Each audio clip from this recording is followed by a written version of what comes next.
Just 2 weeks to go in the 2017 iRacing MSA British Sim Racers Touring Car Championship, and tonight the series lands here at Road America, of course in the United States, here on Apex Racing TV. Good evening everybody, my name is Andrew Woodhouse, and joining me for the final 2 weeks of the season are Adam Bath and Alex Simpson. And well, Adam, Road America, here again. We were here for the MX5 Showdown on Tuesday, and several drivers can find themselves well and truly out of the running after this meeting tonight.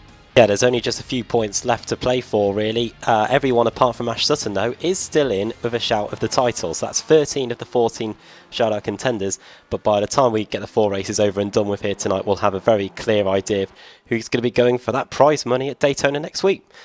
So, Alex, 876 points available. So at the end of tonight, anyone who's more than 438 points behind is going to be out, which could probably be everybody who sits outside the top 3. That's how far in front Wojciech Savidovic and Stelian Chepelevsky are.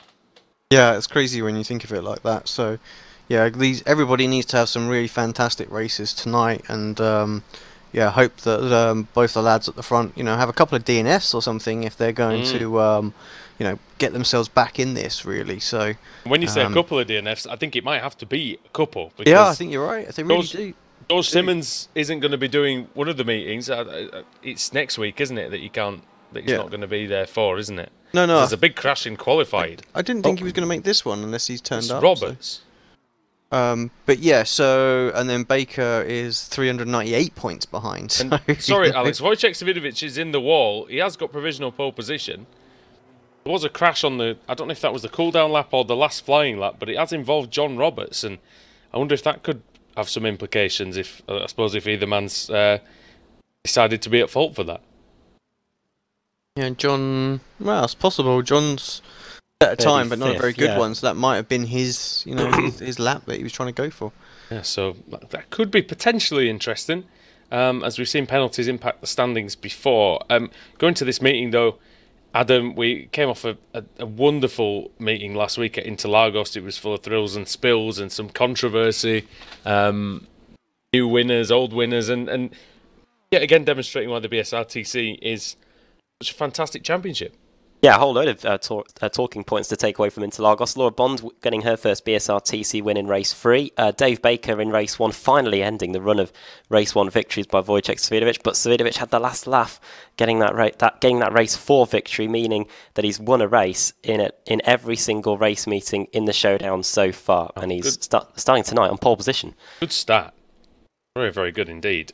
Take a look at the championship standings just quickly. Savidovic leads by 143 points over Stelian Chepelevsky. Savidovic to Simmons, who's third, is 369. Baker's 398 behind. Pete Howard 433. In the AM category, Stephen Baxter leads by 12 over Ross McFarlane, with Laura Bond vaulting up to third after her win last week. John Roberts in fourth and Thorstein Helgeson in fifth. Into the Teams Championship as well, as I, of course, pressed the wrong button. To do right, Apex Racing 678 ahead of CQRS line with Race Hub in third, and then Boosted leading the AM category, Adam, with 53,882, and that's just over 500 points ahead of Northern Lights Racing. They could very close to wrapping it up tonight. And I'll run you through the grid. Savidovic starts on pole position, aiming to get back on track after sacrificing that race 1 win last week. Stephen Baxter starts in second, a very good qualifying there by the Fanatec driver. Then starting third is Jamie Fluke, with Nicole Foggy fourth. Then Stelian Chepelevsky, at the moment Savidovic's main championship rival, starting in fifth place there. Dan Kraft won last week in Interlagos. He starts in sixth. George Simmons seventh. Eighth, Pete Harrod. Ninth, Colin Cunniff. Mark Johnston starting in 10th. Then Ross McFarlane 11th. 12th, Pete Newman. 13th is Diogo Melro. 14th, Matt Bunn. Then it's Dave Baker starting in 15th place, who won race 1 at Interlagos last week. Then Jake Blackhall in 16th. 17th, Richard Gore. 18th, Johnny Brandon. Miguel Freitas starting in 19th. And 20th is going to be Thorstein Helgeson. Adam McNally 21st. 22nd, Cesario Rizzo. We've got Michael Hall starting in 23rd place, with Laura Bonds, the race 3 winner at Interlagos, starting in 24th place. And Jamie Ayres, Mark Woodhouse, Ben Hackerson, Nathan Davis, Scott Malcolm, and then Stuart Atkinson rounding out the top 30. And most of the cars after that have got penalties. But yeah, here we go. Here come the lights. We're getting set for race 1. 6 races to go. 8 races to go in the 2017 season. Hopefully this race starts better than my introduction. The green flag flies. We're away. Chase Vidovic with a decent start. Also a very good start by Jamie Fluke, who started on the second row. Paul won from Baxter, who's up in second place. That's his highest ever qualifying in the series. And is he going to lose a position to Jamie Fluke? No, he doesn't. He breaks late. He goes around the outside and keeps P2 for now. And you see that Nicole Foggy's in there, still in Chepelewski in the top 5. 6th is Daniel Kraft. And then it's Harrod and Simmons keeping that 7th position where he qualified.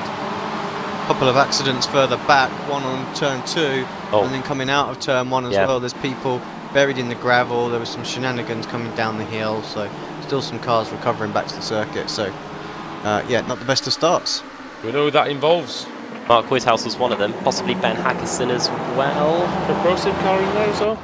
Yeah, Alex Malensky. On the grass. Yeah, Alex Malensky, Josh Thompson also in issues, and Michael Hall, the big loser, 24 positions lost. I don't think he took the start though. Hackerson and Roberts all involved.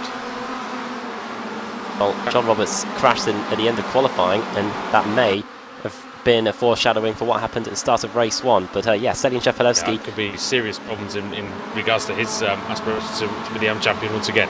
Yeah, Chepelewski, good start, 1 position gain up to 4th position, needs to keep Savidovic in sight. Now going through the carousel, and we'll see if Stephen Baxter can start to apply some pressure to the championship leader. What pace from Baxter, Alex? We haven't seen that from him in a race 1 in the Kia. He's really adapted to the car nicely. Yeah, I don't... I'll get my words out in a minute. If I'm not wrong, it's the only thing he's driving at the minute, isn't it? So he's been doing a lot all year round as Baxter, just genuinely improving in every car that he's done. But I don't think he's driving in the GT Championship. He's not doing Tuesday nights. So he's finished with the Renault. So it might just be the Kia, and I think maybe that just a bit of extra practice or just time focused on the one car is really helping him out, because this is exactly what he needs for his championship. Remember, he is after protests and things like that, he was 12 points clear, so it's very, very tight in the AM Championship. Stephen Baxter's yet to win a race this season for Fanatec, and boy would he want one here to help bolster his Pro-Am Championship fight. He's doing a great job at the moment. He's fighting in amongst the pro contenders as we complete the opening lap. Got a few people. Glatzel, I think he must have retired as well. Involved in it. Someone's off through Matthew Bunn, returning to the track. There he comes. Watch everybody give him some room. Thank you very much. And yeah, back on. So I'm not sure what the issue is there for Bunn. Bunn, who started in 14th place on the grid, was 13th at the end of the opening lap, but now it looks like he's dropped down the order, down to 18th place. George Simmons having a look on Pete Harrod into at the bottom of the hill. That's a good move there by George Simmons. These two have traded places 2 or 3 times, and that actually allows them 61 Colin Cunniff to get involved in the action as well. Just behind them, it's Mark Johnston in the Simauto car, the Fanatec team. I really thought Simmons said that he wasn't going to be able to make this week, so I am surprised to see him on the track, but maybe you're right. He works for McLaren, doesn't he? Yeah, he does. Yeah. So I think the tyre test was cancelled, wasn't it? Oh well, there you go. So maybe that was what it was. I imagine that could be the reason. There was supposed to be the test in Interlagos, because of the security prep. Was that supposed to still be going on? Maybe they were going to be there for a few days. I don't know. I'm not too sure. Yeah, I can't remember exactly. So I would imagine that would be the reason, though, if there is one. That's the only thing I can deduce from my not very good detective work. Sorry, Adam. It's Rizzo, and he's out. Right. No, just having a look at what happened. It was going through. It was going through the back section of the circuit. Oh, it's a Pro Sim car that he collides with, and he goes off into the tyre barrier and then flips over. It's Evdoka. One of the newcomers. Third race meeting for Evdoka. It clumsy, didn't it? Let's have a little look. Yeah, Evdoka. I think he might have got it slightly optimistic with that one. I think you have to try and take the position, but right then, Stephen Baxter's first proper attempt to try and take the lead away from Savidovic here as we come across the line to start lap 3. Jamie Fluke trying to get in the mix as well, and if Apex can time this well, they can really scupper Baxter's chances of victory here. wonder if that's a distraction tactic, slightly, by Fluke, you know, to just catch Baxter's eye. Alex, maybe we can think about not having a go into the first corner. Yeah, it wouldn't surprise me actually, because all of a sudden, you know, he's like, oh, you know, I don't want to lose the position here as well, so just takes the eye off the ball for a moment, and that allows Wojciech just to cover up. But yeah, side by side, here we go. Side by side then, and Baxter very deep into the hairpin. Oh, great exit! He's on the side. Got a bit of an overlap. Can he complete it? I think he's going to. He's going to if he's braver into this fast right-hander, and he does. Fantastic. He's into the lead. Now we're going to see if the Apex Armada can respond. Stallion Chepelevsky up the inside of Jamie Fluke straight away. Yeah, and I think that's going to be team orders, isn't it? It has to be at this point. Drivers' Championship. Oh, and Bash, bit of contact between Fluke and Kraft. And Cunniff now, and it wouldn't surprise me. Oh, and Kraft hits Cunniff. Not Cunniff, it's Foggy, sorry. This part of the circuit, if you get stuck outside, then you are going to get freight trains in. Yeah, Dan Kraft muscling his way back ahead of Nico Foggy, who has lost 2 positions since the start of the race, down to 6th place. Here Optima Alex looking a little bit of a handful through the kink as the tyres struggle for grip. Yeah, the flat out doesn't look quite straightforward, does it? Through there. I don't think it is at all. Look, judging by what you can see on here, I think that's probably why the back end's coming out, isn't it? If they're having to have a lift. And, yeah, it just gets a bit light, doesn't it? You know, once the car turn. So imagine they're feathering it somewhat through there just to try and get the right amount of rotation, but keep the momentum forward. Josh Simmons has arrived in this front pack. He's only, well, he was 1.5 seconds behind. He's now 0.5 of a second behind, and Simmons is on his way, moving forward. 8 wins. I was just going to say 8 wins for Fanatec this season. All of them have come from either Sven Glatzel or Josh Thompson. Baxter will be really hoping to get his name on the sheet here for the team. Yeah, and 25 wins for Wojciech Savidovic, and 9 for Stallion Chepelevsky, who will be desperately hoping, in fact needing to get into double figures here, I think, Adam, to keep his championship within a manageable reach. Well, looking at just where the positions gained, it's been a much better race for Stallion Chepelevsky. 2 positions gained, and has gained a lot of time on Wojciech Savidovic, but now he's got to try and get past him. We're on lap 4 of 7 now. We've got 3.5 laps to go, so he needs to make sure he does it in the cleanest possible way so that he doesn't jeopardise the race for Apex, because they've got 3 cars here in 2nd, 3rd and 4th. And of course, Alex, like several drivers out there in the field today, Stallion Chepelevsky runs with the VR headset, the Oculus Rift, I believe. What are the pluses and the minuses of that system? Yeah, well, I think like your spatial awareness is a lot better with the Rift. You know, you really can look to see how close people are, so that obviously the depth perception is bang on with the VR. And yeah, the minus I'd say is it's probably not going to come too much into play while he's tucked up behind somebody. But from a distance, it's a little bit harder to spot, like braking markers, things like that, just until you get sort of a little bit closer to them. Clarity's not quite as good as what you'd have with, say, triple screens or a single monitor setup. So, and I imagine tucked up behind Wojciech. I imagine if he has to reach specific buttons as well, because that could be an issue, because obviously you can't see them.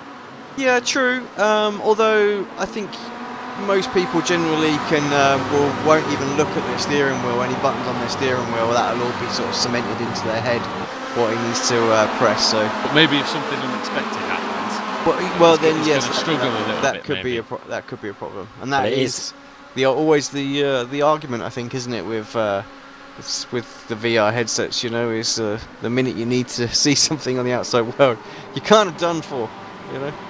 Well, he's got a new rig, Stallion Chepelevsky, so that could be helping him. It looks brilliant. He's loving his green and black, isn't he? So that thing looks mighty. And speaking of mighty, David Baker, he's up the inside of the Sim, the Alphalatech car, so the Sim Auto car, and that is Mark Johnston.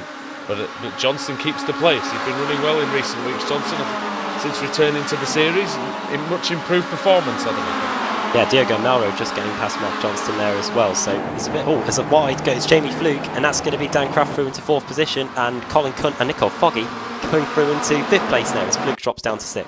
Sorry, that's my fault. The Colin Cunniff confusion. Some more alliteration there for you, ladies and gentlemen. As and there's another Northern Lights Racing car as well, just behind the group I was talking about, and that would be Ross McFarlane. With the rookie, well, it's not a rookie team as such, but it is. Oh, as Baker disappearing, and what's happened there? And he's off, and he's really suffering there, David Baker. Major issues, and that could be his championship over right there and then, Alex, because he has to retire from the race. Due to that, then he can kiss goodbye to second title. Yeah, that connection needs to sort itself out. It's all over the place right now. He's got Newman behind. Can't really tell where he is. Looks like it's settled down now, hasn't it? As they go, it's not settled down. It's not, I don't think it has settled down. He's drifting around. Car doesn't look like he's behaving naturally. I think there's still a little bit of lag there for him. A bit better now. So. Oh, who's that coming in? It's the green one. It's Johnny Brandon. Johnny Brandon has gained 2 positions. Biggest mover in the field so far in this opening race is Alex Everett. 23 positions gained. Started in 42nd place up to 19th. We caught a replay of the Fluke running wide as well, and that was actually Jamie bailing out of the corner so he didn't hit his teammate. Looked like he just braked a bit late there, or the pack just checked up a bit early, and yeah, he would have hit Stellion. And of course, yeah, so he just opted to run a little bit wide there. Actually steered to the right when he needed to be steering to the left for that corner. Well, you know that I hold the title of the best ever bailout to avoid hitting the teammate. When we used to team together at Hockenheim, and nobody's going to know what we're talking about. But yeah, that's probably the best one ever. Still, Stephen Baxter though, we're hoping that he doesn't bail out of this win. I had to remember what you were on about then, but yeah, no, I do remember now, and that was epic, yeah. Oh, it's Sheppy. They've collided, and the gloves might be coming off. Oh, Dan Craft did it. By Chepelevsky. Dan Craft's loving this, isn't he? Watch around the outside. Daniel Craft. Right, who's going to have the line here? It's Savinovic who goes for it. And that's going to be 2nd place, but Stephen Baxter's away with this one now with 1.5 laps to go. As some order is attempted to be restored between Savinovic and Chepelevsky. Now Cheppy's in real danger of losing it to this menacing pack that's starting to group behind him as they go through the carousel. I think he's got to make things happen at this point in the season, though. He can't just sit and wait for Savinovic not to finish because he hasn't retired very often. Like I said earlier on, Adam, in the before the race started, he's won a race in every single meeting so far. So failure, Alex, isn't something really that's going to come easily to Wojciech Savinovic. Chepelevsky's got to beat him out there on the track. Yeah, I mean, potentially 8 times. Yeah, you're right. I think if he's going to take the championship this point, and there's no DNS between either of them, like you say, every race he needs to beat him without fail now. It's the only way he's going to make it back into this championship. And even then it might not. Yeah, exactly. Because it's only a couple of points, isn't it? 137 places in the space of 2 weeks. Yeah, it's going to be tough. It's going to be hard. About 20 places a race. A bit less than that, but a tall order. And forgive us, everybody, for focusing so much on the front, but the championship is at hand. We need to actually, this race involves both categories, because obviously Stephen Baxter leads the AM category, and Ross McFarlane, he's in 11th place, so he's having a good race out there. But yeah, that does focus on both categories. In terms of the Pro-Am Championship, while the pro teams or pro drivers always seem to focus on race 1 for getting the points on the board, it's the reverse grid races that really factor into the Pro-Am Championship. So I'm sure Ross McFarlane won't be too worried at this stage of the evening about Stephen Baxter's results. It's all going to be about those reverse grid races and whether he can get those positions back. Yeah, now you might know this, Adam. I'm not entirely sure myself. Oh, as up the inside goes Jamie Fluke, trying to get the move done on Nicole Foggy. I believe Fluke has a new wheel, Alex. That might be both helping and hindering maybe at the moment. I don't know. Yeah, absolutely. Yep, running direct drive wheel now for the first time is Fluke. That's of course ahead of the 2018 iRacing World Championship, which you won't see here on Apex Racing TV. But hopefully we will see Alex Simpson in it. Yeah, well, this is the thing. Well, we were driving it, so you know we couldn't even if we wanted to. There we go. However, what I was going to say, which was relevant to the situation, the question I was going to ask Adam was, when was the last time an AM driver won race 1? I will look through the order for you now. Any idea at all? Literally none. Yeah, none.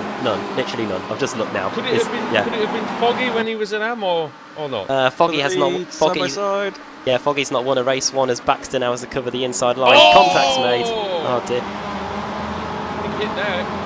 And Baxter, well, not the best line into Canada corner, it has to be said, but well, it did the job, didn't it? But yeah, this will be the first AM driver's hit to win race 1. If Baxter can just nail this final corner, and Savinovic has got a better run to be fair, but he should just have enough in hope. See then what speed in the Kia Optima is to the line, then comes Baxter, and it might be fairly close. I don't think it's going to happen for Wojciech Savinovic, but Stephen Baxter, what a performance, and takes the victory.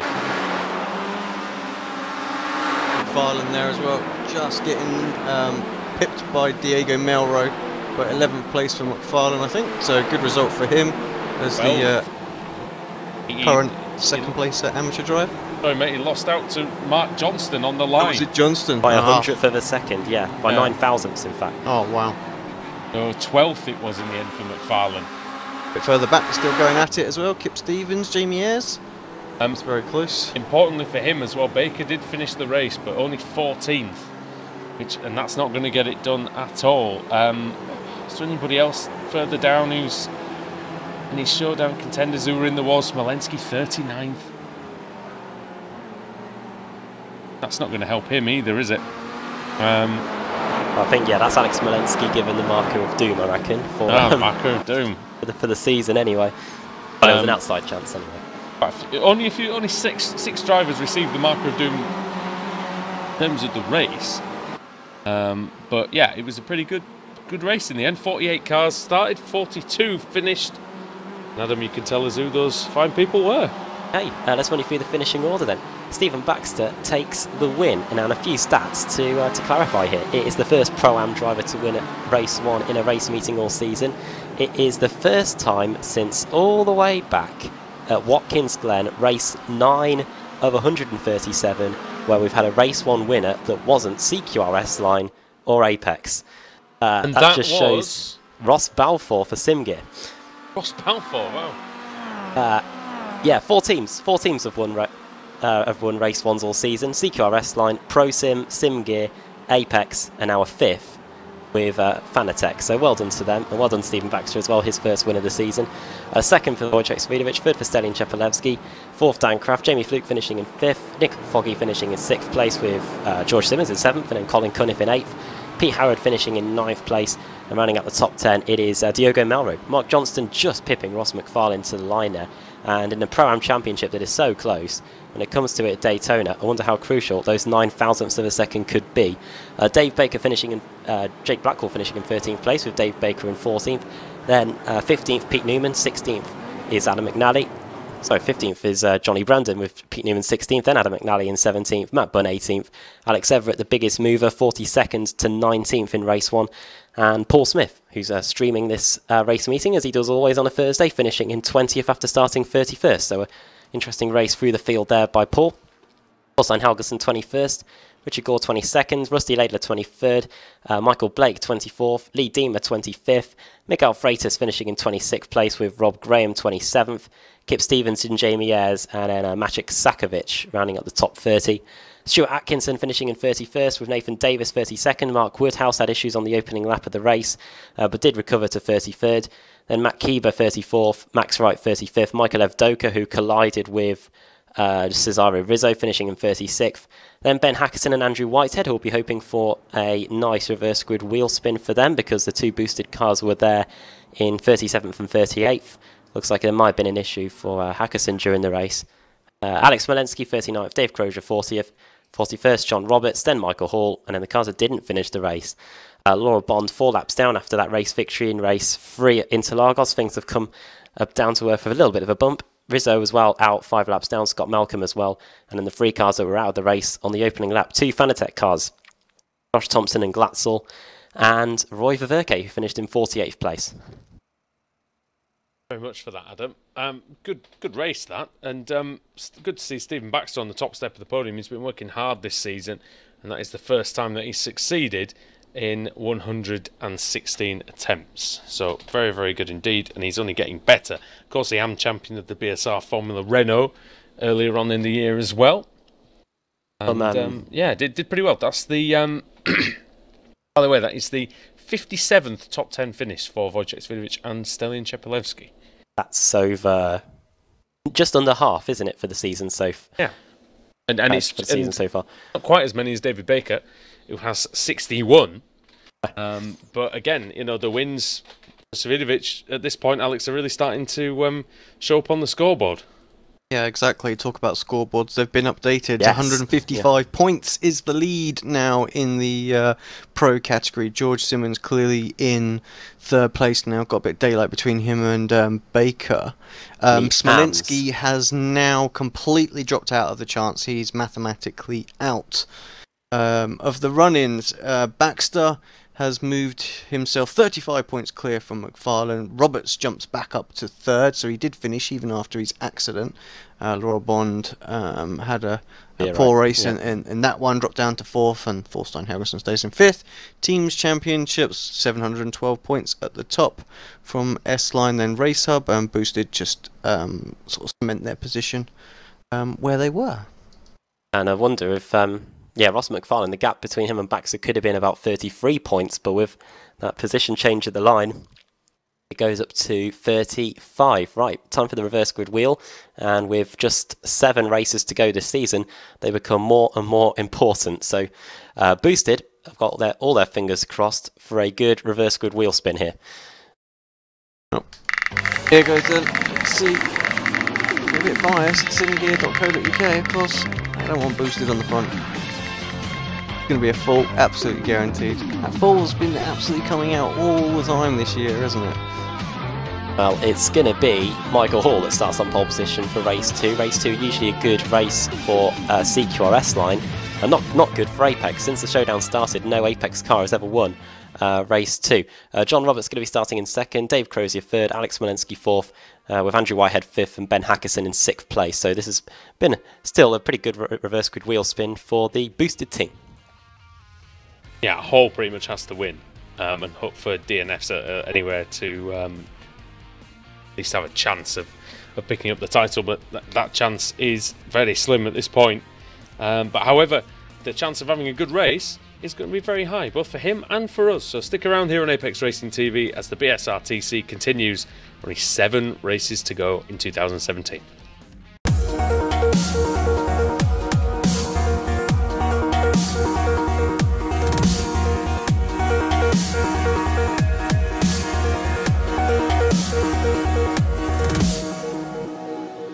I can't believe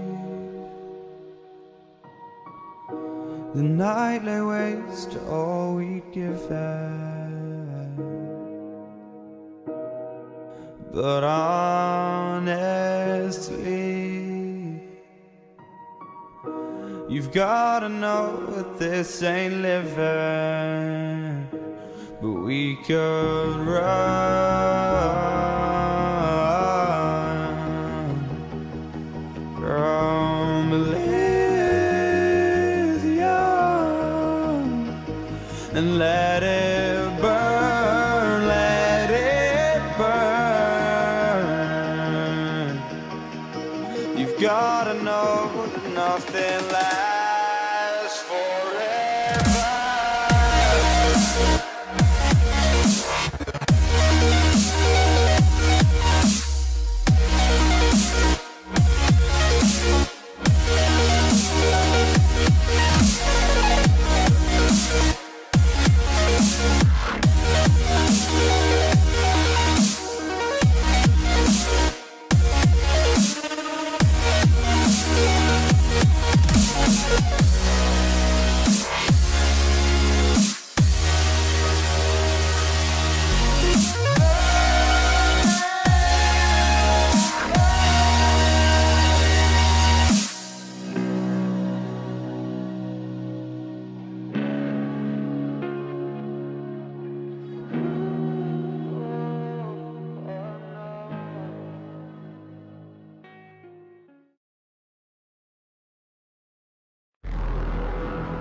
Simulated racing can be awesome, but it can also be kind of a free-for-all.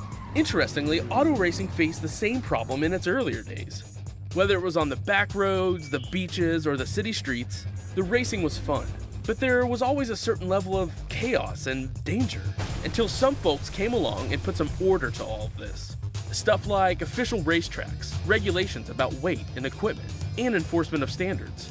That's what gave us high-speed excitement, fast-paced action, and photo finishes. That's when racing became racing. The guys over at iRacing.com have made the same transformation in the world of sim racing. Sure, they've got the most accurate tracks and realistic cars out there, but that's just the start. See, iRacing analyzes the performance and results of each driver in every race, so you can be sure you're always placed in races where the competition will be tight, and that those reckless drivers who ruin it for us all are kept in the pits. Not to mention that with over 45,000 active members already in their vast community, you can find races day and night, so you can always get in on the action. You can even join a league of your favorite series. And since updates are always automatic, you don't have to worry about software and can focus on the track. Zip up your fire suit and check out iRacing.com.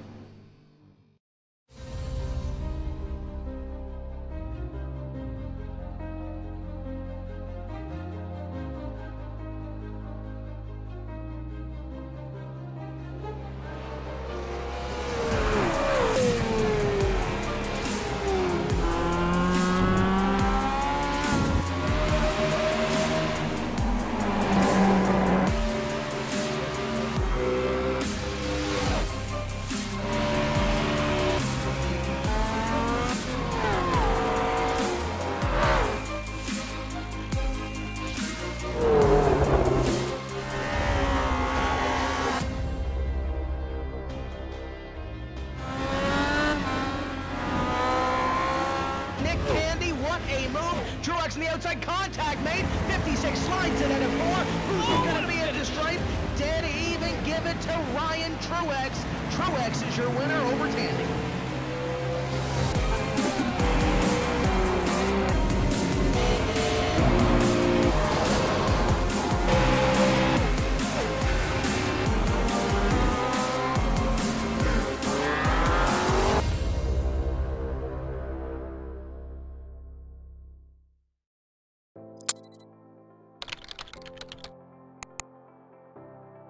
iRacing.com is a sim racing game that combines a true-to-life racing experience with an online community of virtual racers from all over the globe. iRacing offers a multitude of officially licensed cars and tracks, laser scanned with millimeter accuracy. Their car models and mechanical systems are based on real-world physics and engineered in cooperation with manufacturers and race teams. iRacing's web-based interface allows members to compare stats and test drive any combination of car and track instantly. Their skill license system ranges from rookie to pro, ensuring members are always pitted against those with similar skill sets. Members are able to sign up for a weekly race series, compete in time trials, host a private race with friends, and participate in racing leagues created and run by the community.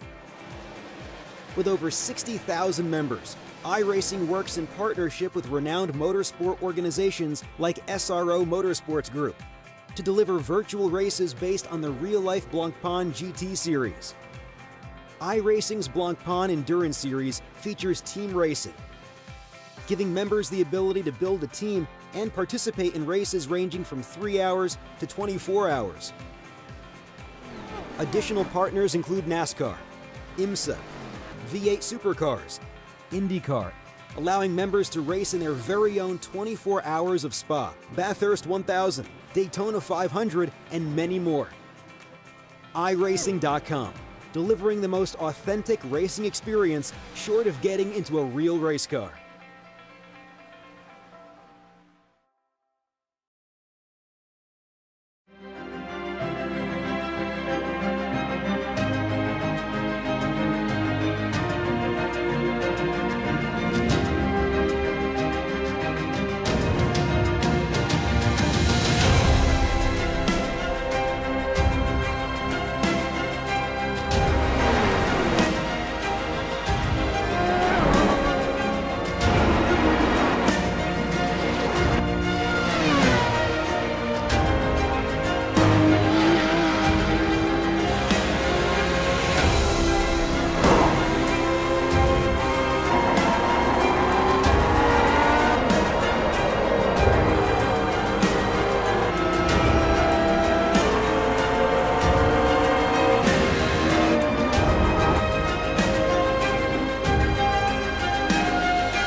Welcome back to Road America. Thanks for staying with us here on Apex Racing TV as the BSRTC enters the final 2 weeks of the season. And of course, Adam Bath, well, the reverse grid, it did bring up a full, which is going to mean that 42 cars are going to be reversed for this one. It could be quite crazy out there. And from memory, this track has thrown up quite a few big crashes in the years that we've been here. Especially on the back straight on the exit of turn 2. So the cars in the midfield are going to have to watch out here because there's not much room for manoeuvre as we saw in the MX-5s on Tuesday. But yeah, we'll run you through the grid. Hall starts on pole position, John Roberts second, Dave Crozier starting in third with Alex Smolenski fourth. Then it's the two boosted cars of Whitehead and Hackerson. Then Michael Evdoka starting in seventh. Then Max Wright, Matt Keeber, Mark Woodhouse in 10th.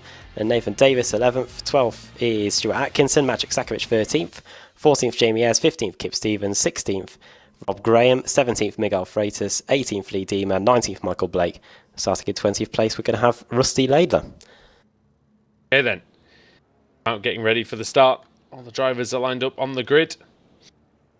But apart from, actually, Alex Smolenski. And so Graham. Could be a pit start for them. Here we go.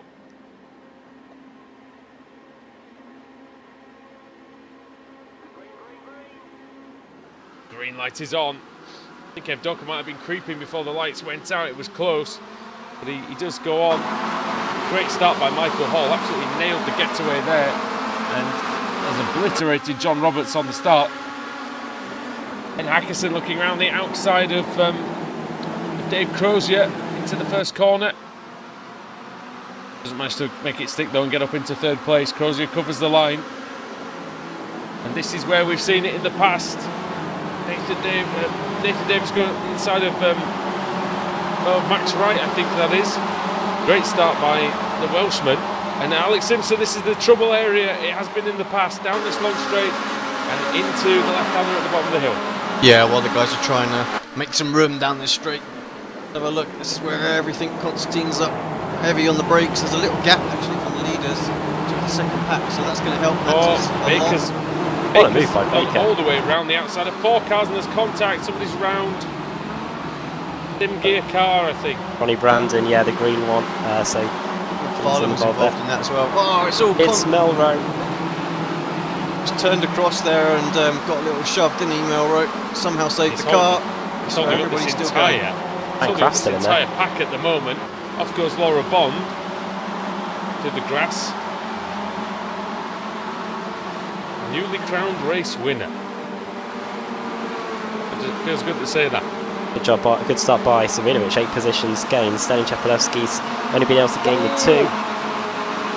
Slight mistake by Hall through the kink. He seems to get a lot of get the rear loose. John Roberts can't capitalise at the moment, but it might allow him to get a good run down the main straight. This is perfect for John Roberts. He needs a top 5 finish here, Alex, to to have any sort of chance. I'll just quickly check the stats. 346 points. Yeah, he needs this top 5. Yeah, big time. So just needs to.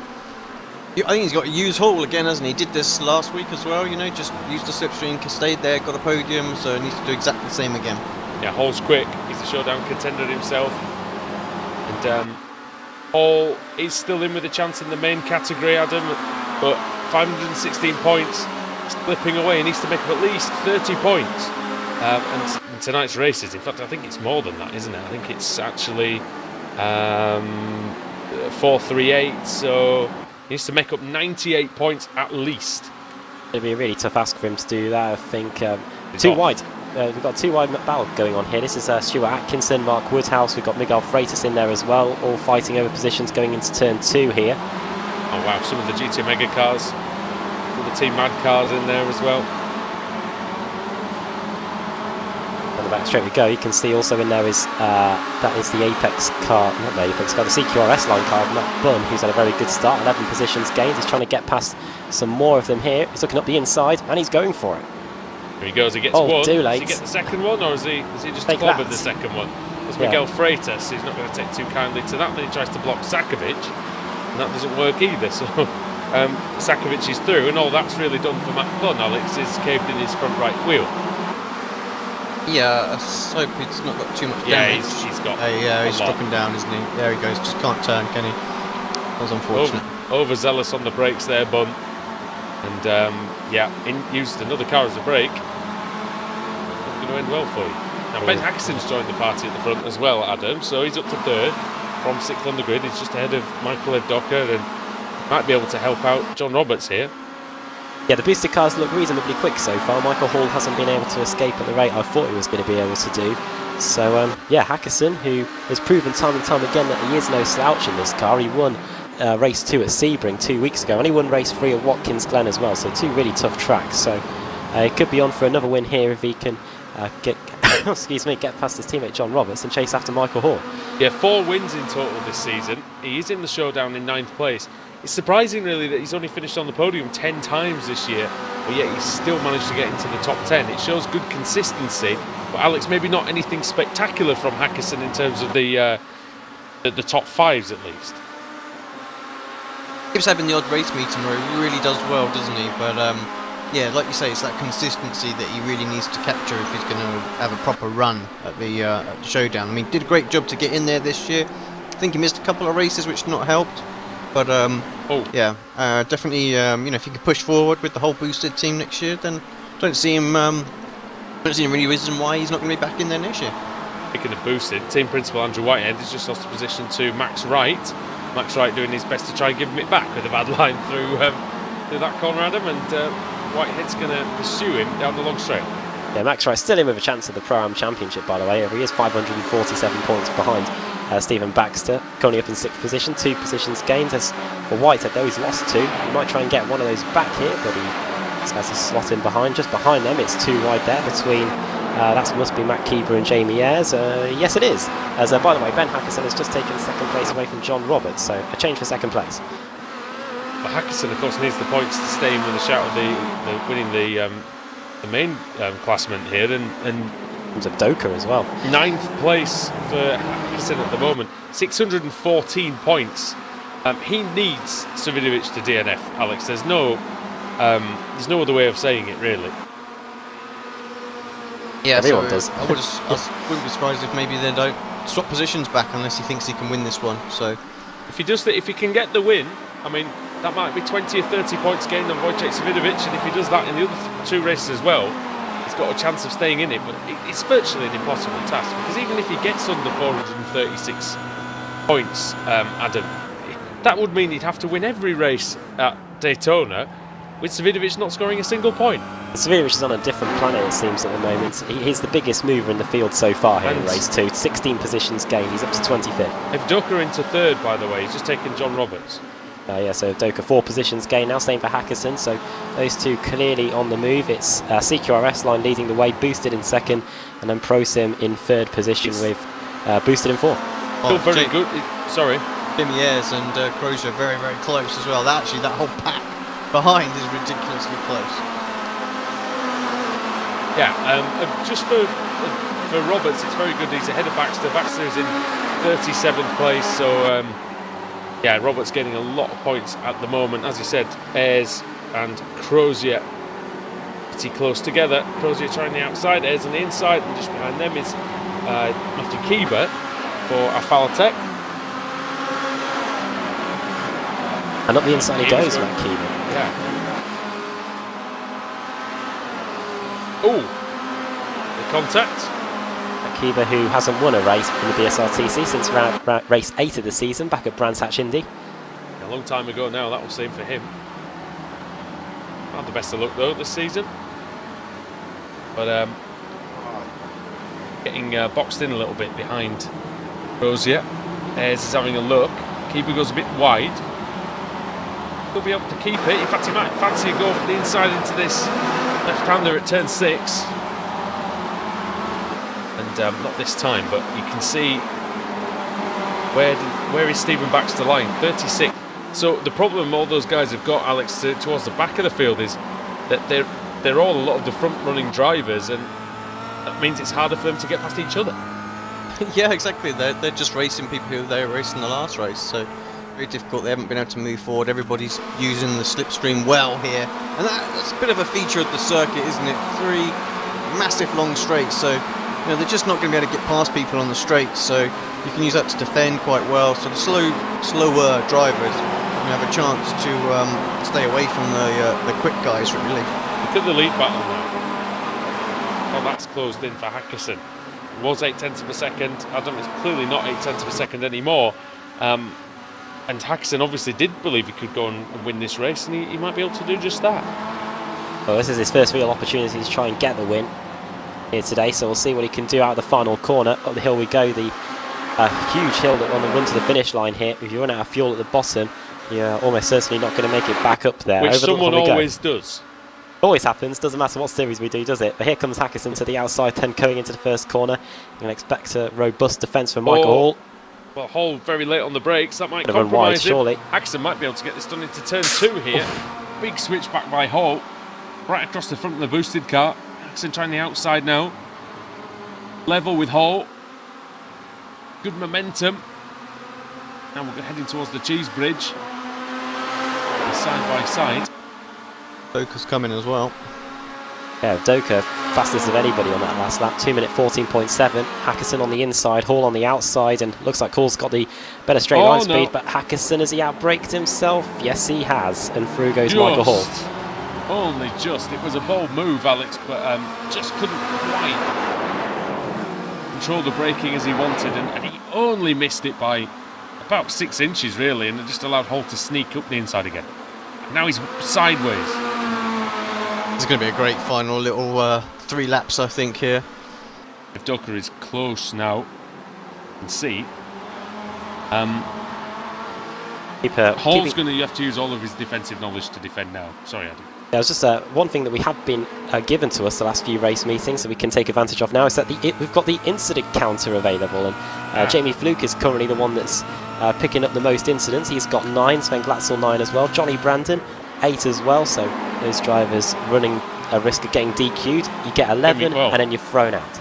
Jimmy Fluke in 35th place at the moment. Yeah, if he gets one more 4X, if he hits one more car, he'll be out of the race. We get to the line, there's going to be 2 laps to go then. Top 3 separated by just 0.6 of a second, then it's 2 seconds back to John Robertson 4th, and then Nathan Davis, Max Wright, Andrew Whitehead and Jamie Ayres, Dave Crozier and Matt Keeber. The top 10 separated by just 13 seconds. How close it still is in the BSRTC as we come out of the final corner. Looks like if Doka might just get a run on Hackerson here as we go over the line. Hackerson's got a good slipstream from the CQR car though. That's definitely playing into his hands. Like you can see, boosted car looks like it's good in a straight line here at Road America. 2 laps to go, just under 13 kilometres of racing. Hackerson thinks about a look, but doesn't elect to try it this time. Doka is watching and waiting. I wonder, Alex, if he's just see if anything happens between Hall and Hackerson, because it very nearly did on the last lap, didn't it? I get that feeling as well. You know, just gonna bide his time. Maybe pick a move that's going to, you know, try and get both of them at the same time. So, Hall doing a great job in keeping hold of this lead with this massive slipstream circuit. And thinks about it, but rear of the car a little unstable under braking, so he decides not to try it. Pole positioning his car very nicely. Evdoka. If we go on board with Evdoka, Alex, you'll notice obviously that it's very difficult for him to see immediately in front of him when he's really tucked up behind the car of Hackerson. Yeah, it's surprising how big this Kia is actually, isn't it? And most of the time these guys are following within, you know, sort of 3/10 of each other, so it's just something you've got to get used to, isn't it, I think, with the braking zones and things like that. You know, you've really got to, can't use anything directly in front of you to brake on, nothing on the actual racing surface. It has to be to the left and the right. It's not. Otherwise, you're going to miss it every time. Not such a terrible view from the roll bar, but especially from the driver's eye view in the cockpit. It's very much like that. Lee Deemer's had a big crash with an Apex car. It's Richard Gore. Yeah, it's Richard Gore. Lee Deemer's out of the race, by the way. Looks like it's either a hardware failure or something went wrong with his braking, because he just went flying at the inside and T-boned Richard Gore, who could do nothing about it. Yeah, well, those 2 out of the race, it looks like then. Is Gore out of the race? Oh! There's Hackerson nearly out of the race as he loses control. Gore's down to 43rd place now, so it looks like he may have picked up some damage there. Final lap then, white flag about to be thrown. It was a bit hairy moment. Alex Fillmore's in third at the moment. Yeah, just about held on to that, didn't he? I thought that rear was coming around, defending for a He was going to wipe out Hackerson. He's going to try and whip around the outside. Oh, Docker again has gone in very deep to the corner. He senses the chance to sneak up the inside of Hackerson just while Hall has Hackerson off guard and offline. Hear the dust and the gravel when you're especially on board being kicked up as a bit of contact. And now if Docker is trying again, the same thing he did to Rizzo earlier on, which actually didn't work, and you'd have thought he'd learned from that, and he did, because he kind of backed out there. Yeah, Hackerson did try an attempt to cut back there, but it just didn't work out, and now he's got the pressure from Evdoka again, but he picks up that slipstream of Michael Hall, which really keeps him with a shout. Hall braking really late, and he may have broke too late. Very late. Oh. The back end snaking out from underneath him, but he didn't need to.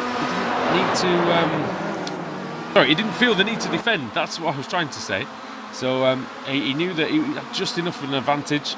It would have had to have been a real dive from Ben Hackerson in order to try and get through. Half a lap to go then, just 3.3 kilometres to decide this, and Evdoka's going for it up the inside into turn 8.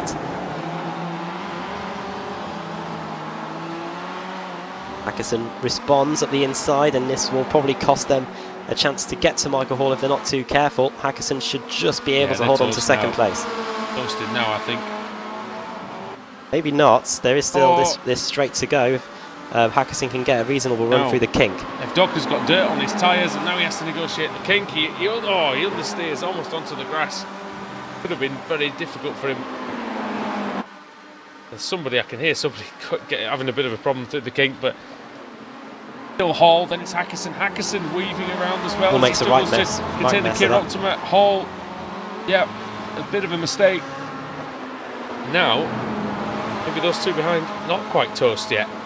To the final corner then, they just negotiated Bill Mitchell, Ben Hackerson very late on the brakes. Must have been watching that race the other night, and it's going to be a drag race to the line. It's going to be Hall, surely, or is it? Is Hackerson's going to get there, is he? No, it's going to be Hall. What a finish. Almost a 3-wide finish. 38,000ths of a second separated them. Yeah, Hall gets the win. A 10th of a second separating the top 3 there at the end. Brilliant race. Still going on as well. There's a big pack of cars coming across, including Wojciech Savidovic. That's another one ticked off the list for him. And Stelin Chepelewski again finishes the race, but loses 5 positions to Wojciech Savidovic. So a handful of points. Isn't really helping him at this point. But it was a good race nevertheless. Rob Graham, Josh Thompson's just got Rob Graham on the final. I don't know if it was the final corner or whether it was just the final lap, but Josh Thompson gaining a place for Fanatec up into 44th place, demoting Rob Graham to 43rd for Thompson, 44th for Rob Graham. We lost Sven Glatzel as well on the final lap, Adam. Yeah, DQ'd on the last lap. He got 11 incidents. Jamie Fluke was pushing his luck as well. So were Johnny Brandon and Davis, both finishing on 10. All finishing on 10. That's Glatzel out of the championship then. He's done and dusted, I believe. If not, he's very close, but he's realistically, Alex, out of the championship now. Yeah, I think so. And Gore as well. We'll keep an idea on when the points get updated, but yeah, I'm pretty sure. While those points get and Jake Blackhall's also had the marker of doom, I think, Adam, as well. Yeah, looks like it. Jake Blackhall finishing in... he finished in 29th place. 30th place, I should say, for Blackhall. So, behind Svidovic. Like it could be the end for him. Well, we're running through the finishing order then from race 2. Michael Hall picks up his 3rd win of the season. And in terms of the showdown for CQR, it is their 7th win of the showdown so far. Ben Hackerson finishing in 2nd and Michael Evdoka in 3rd. 3 different teams on the podium. 4th for John Roberts, 5th Nathan Davis, 6th for Max Wright, 7th for Andrew Whitehead, 8th Jamie Ayres, 9th for Miguel Freitas, and 10th for Matt Keeber. 11th for Mark Woodhouse, Alex Everett finishing in 12th, 13th for Dave Crozier after starting on the 2nd row of the grid, Stuart Atkinson in 14th, and then Dave Baker in 15th place after starting in 29th. That's a good job by him. His teammate Dan Crofts finishing in 16th place, and Diogo Melra making it a trio of CQRS lines, and Triple D in 17th place. Maciek Sakovic in 18th, 19th Michael Blake, and 20th for George Simmons. Rusty Laidler 21st, and then 41st to 22nd for Car 1, reigning champion and current series leader Wojciech Savinovic. Adam McNally finishing in 23rd, 24th Nicole Foggy, Pete Harrod finishing in 25th place, then Ross McFarlane in 26th. Stelian Chapelewski did gain some positions, but it was only enough to get him up to 27th place, and with his teammate and championship rival finishing up the road, those are some more points drops. Kip Stevens 28th, Paul Smith in 29th place, and Jake Blackhall in 30th. Jamie Fluke made it to the finish just in 31st, Rizzo 32nd, 33rd for Stephen Baxter, the race 1 winner, Brian Holmes 34th, 35th for Scott Malcolm, 36th Laura Bond, Alex Malensky finishing in 37th, Johnny Brandon just making it to the end as well with 10 incidents. River Verke didn't finish race 1, but he did finish race 2 in 39th. Colin Cunniff in 40th position, then Pete Newman in 41st, Richard Gore got classed into by Lee Deemer and finished in 42nd place as a result. Josh Thompson ahead of Rob Graham, and then Sven Glatzel disqualified 1 lap down. Lee Deemer crashed out as well, he was a lap down there. Forstein Helgeson 2 laps down. Matt Bunn tried to move up the inside going into turn 3, and it didn't work out. It resulted in his retirement from the race. Mark Johnston finishing in 49th, 7 laps down out of the race on the opening lap.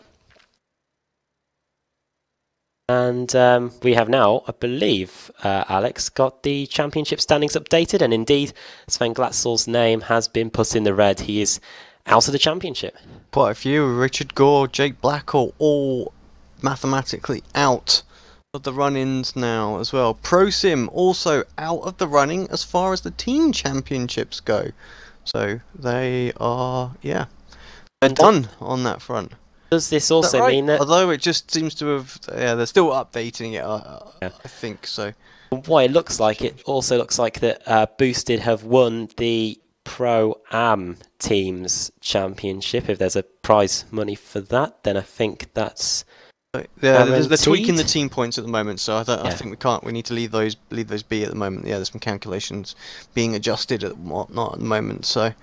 But yeah, certainly Glatzel, Gore, Blackhall, Smolenski and Sutton all out of the run-in, and yeah, we have confirmed again now that the Pro Sim is also out of the Pro Teams Championship as well. They can't mathematically win. Of course, all of these drivers can move up in the championship, though. Let's point out this is for the win, and there's still lots to play for with you know, payouts as in top 3 positions and things like that. So still lots to race for. There's no point of them, you know, hanging up their racing overalls just yet.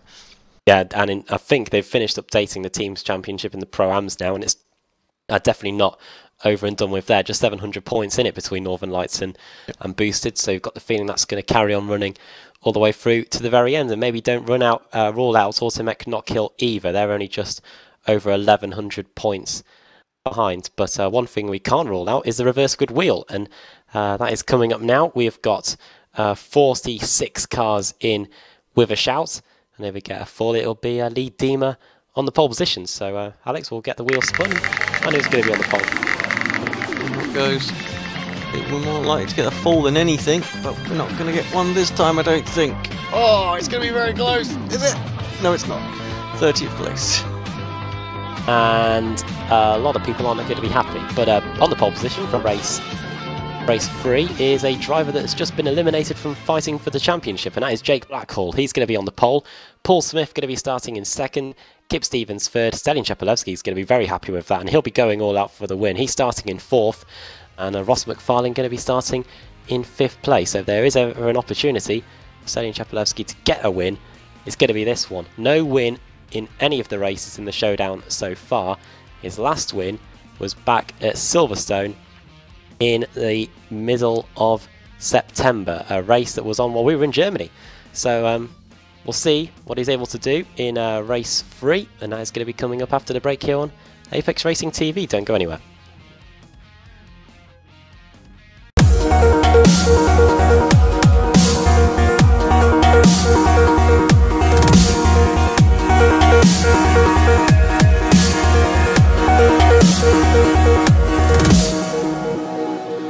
I can't believe The night lay waste to all we'd given, but honestly, you've gotta know that this ain't living, but we could run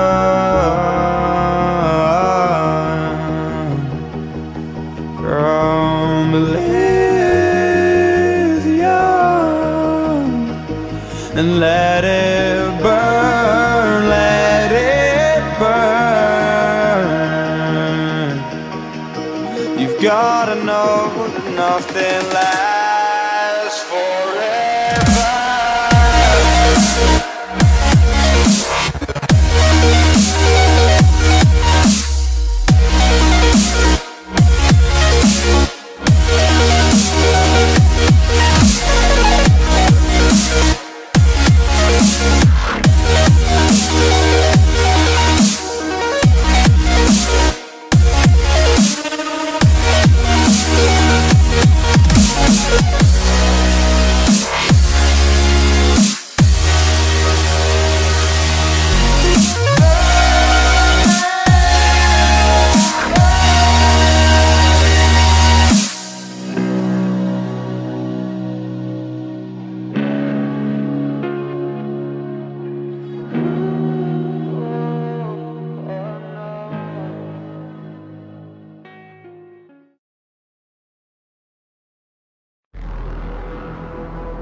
Simulated racing can be awesome, but it can also be kind of a free-for-all.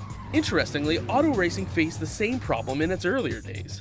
Whether it was on the back roads, the beaches, or the city streets, the racing was fun. But there was always a certain level of chaos and danger, until some folks came along and put some order to all of this. Stuff like official racetracks, regulations about weight and equipment, and enforcement of standards. That's what gave us high-speed excitement, fast-paced action, and photo finishes. That's when racing became racing. The guys over at iRacing.com have made the same transformation in the world of sim racing. Sure, they've got the most accurate tracks and realistic cars out there, but that's just the start. See, iRacing analyzes the performance and results of each driver in every race, so you can be sure you're always placed in races where the competition will be tight, and that those reckless drivers who ruin it for us all are kept in the pits. Not to mention that with over 45,000 active members already in their vast community, you can find races day and night, so you can always get in on the action. You can even join a league of your favorite series. And since updates are always automatic, you don't have to worry about software and can focus on the track. Zip up your fire suit and check out iRacing.com.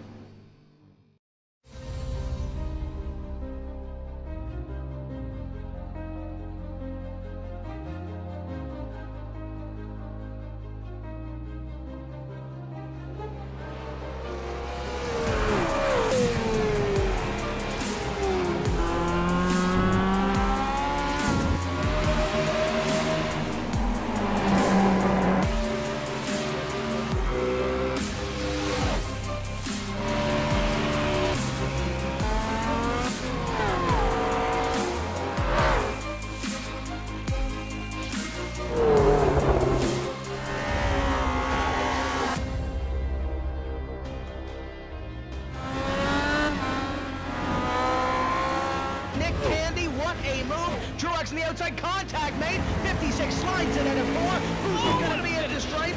Dead even, give it to Ryan Truex. Truex is your winner over Tandy.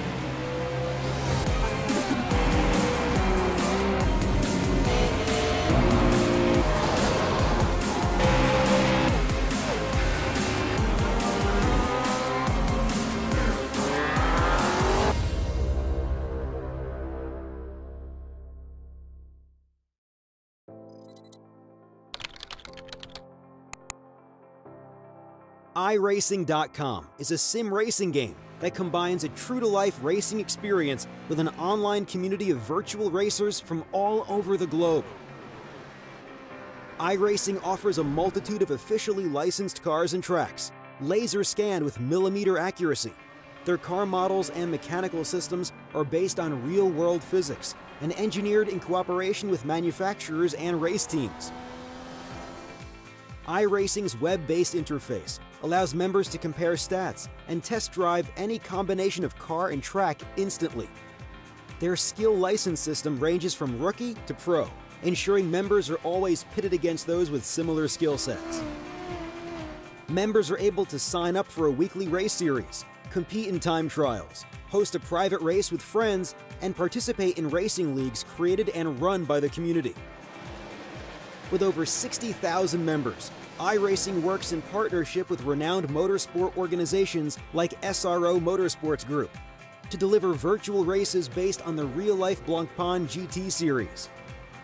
iRacing's Blancpain Endurance Series features team racing, giving members the ability to build a team and participate in races ranging from 3 hours to 24 hours. Additional partners include NASCAR, IMSA, V8 Supercars, IndyCar, allowing members to race in their very own 24 hours of Spa, Bathurst 1000, Daytona 500, and many more. iRacing.com, delivering the most authentic racing experience short of getting into a real race car.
Join us on the grid for race 3 of the evening here at Road America in the BSRTC Showdown. And Andrew Woodhouse, Adam Bath, Alex Simpson with you. And it's just 30 seconds to go before the start of the race. We've got Jake Blackhall on pole, Paul Smith in second, Kip Stevens third, Stellian Chepelevsky fourth, and Ross McFarlane in fifth. Just quickly, Alex Simpson, who's your pick for the win? I reckon Jake's got a good shout here, actually. But Stellian in fourth, he might be a little bit too strong, so one of those two. Could it be Paul Smith, Adam? Yeah. He was going to be there my we go. pick. I thought that was a one-word answer for a second. Oh dear. Right, here we go. Getting ready. Is anyone else going to receive the marker of doom? About to find out in 7 laps time. Green light is on. It's a cracking start by Smith. That's a beautiful start. The Oxman goes into the lead. Blackhall's going to have to defend on the inside. He received the marker of doom in the previous race. He's out of the running for the title. He's very much in the running for a race win, but someone who has to get some progress done, Adam. Stellian Chepelevsky. Oh, and he loses control and he hits Blackhall. And his championship flash before his eyes there. Blackhall's going to be able to maintain the second place, but Cheppy's trying to go around the outside of him here to the back straight. Look at Pete Harrod as well in the background. Another little contact on Cheppy's car being someone's off, yeah. Modulary there, and Ross McFarlane's made a good start now. Up into third for Northern Lights Racing. He might even get up into second by the time we hit turn 5. Well, he's closed a bit. He's closed a few points on Baxter in the Pro-Am Championship. This result, if he can hold on to it, could really change matters again. Oh, that was good. Oh, it's patient. Cheppy's trying the inside. He's got to try this. Ladies and gentlemen, look at that. 3 wide between some of the best drivers in sim racing. And if you want to argue that statement, come and drive the Kia. We'd love to see you come and fail. Now, we've had some of the best drivers in the world do this championship, Alex, and they haven't managed to cover themselves in glory. As off goes Dan Kraft. And Everett as well, I think, dropping down the timing sheets. Yeah. But yeah, it hasn't always worked out for some of the big names, has it? In the Kia Optima, it's not as easy as what it looks like. They come in, I mean, let's look at this season, for example. We had Freddie Rasmussen, arguably one of the fastest drivers in sim racing at the moment. And, you know, the guys were able to... Off goes Whitehead into the wall, Dan Kraft. Dan Kraft hits Whitehead. Whitehead goes off into the fence of the King. That might be him done and dusted. Dusted. It does look like that. But, yeah, to confirm your point, Andrew, you know, these guys are quick. Wodge was able to give Freddie a run for his money in every race that they went head-to-head on. Well, you did it, didn't you? And you only managed, what, was it one top 5 that you managed? That was it, yeah. So, you know, it's not the easiest thing in the world at all. Well, it's just a lot of practice to be good in this car. Just for Stellian Chepelevsky, well, you could do what I did and get 3 DQs in 4 races. You could, but you've done better in the past. Yeah. Look at my World Series stream. That's still available somewhere. That was alcohol fuel, like Stone Cold Steve Austin.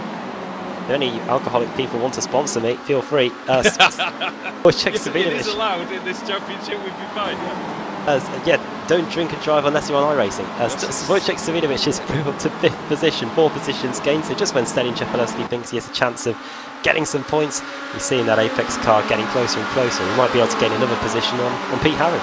The worst thing is, normally, Alex, in a series like this, you're fairly content to see your teammate behind you, but Stellian, it'll be the last thing he wants to see. Not that, yeah, exactly. It's a mistake by Smith. Oh, not this time. Oh, Gore's to the pits as well. He's lost one to McFarlane. He's going to lose one, is he, to Stellian? Smith maintains it. Good driving. Oh, brilliant. Stellian's not going to be happy with it, though. No, he's not. Especially if Wojciech Savidovic manages to find his way past Pete Harrod. But realistically, Alex Savidovic doesn't have to force the issue with Harrod because he's not. Even if he loses 2 positions to Chepelevsky in the championship, it's only a handful of points, and this is ideal. Not going to make a big difference. This is absolutely ideal for him right now. You know, he can see his rival just 2 cars up the road. He's got no reason to rush. I mean, he probably will. You know, try and move forward. He'll still want to win the race, but yeah. Right now, as far as he's concerned, he's in quite a safe space. He's got a good little gap behind him. Another car retired to the pits, Johnny Brandon as well. So a few retirements this lap. Oh, Smith's gone in hot. The Canada. Oh, what's that? Was it a crash? It sounded like a blown. Was that not a blown engine? Was it a blown engine? Yes, it was. It's Laidler.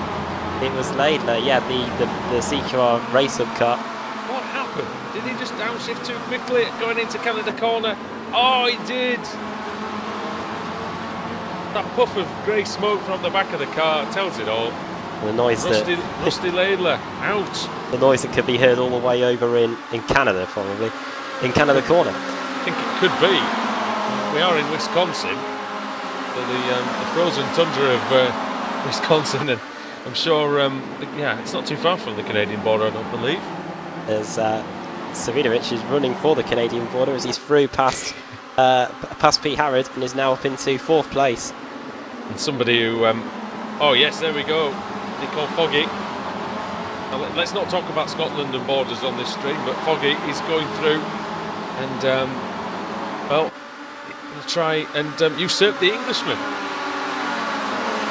Harrod looks like it. Oh no, it looks like Savinovich is trying to get past Paul Smith here as well, isn't it? It's all close in this main group. Oh, it's very close, isn't it? Look. Watch to the outside of Paul. Paul, go on, Paul, give it to him here. Up the hill onto the Corvette bridge. The race-up car's just not going to have the legs.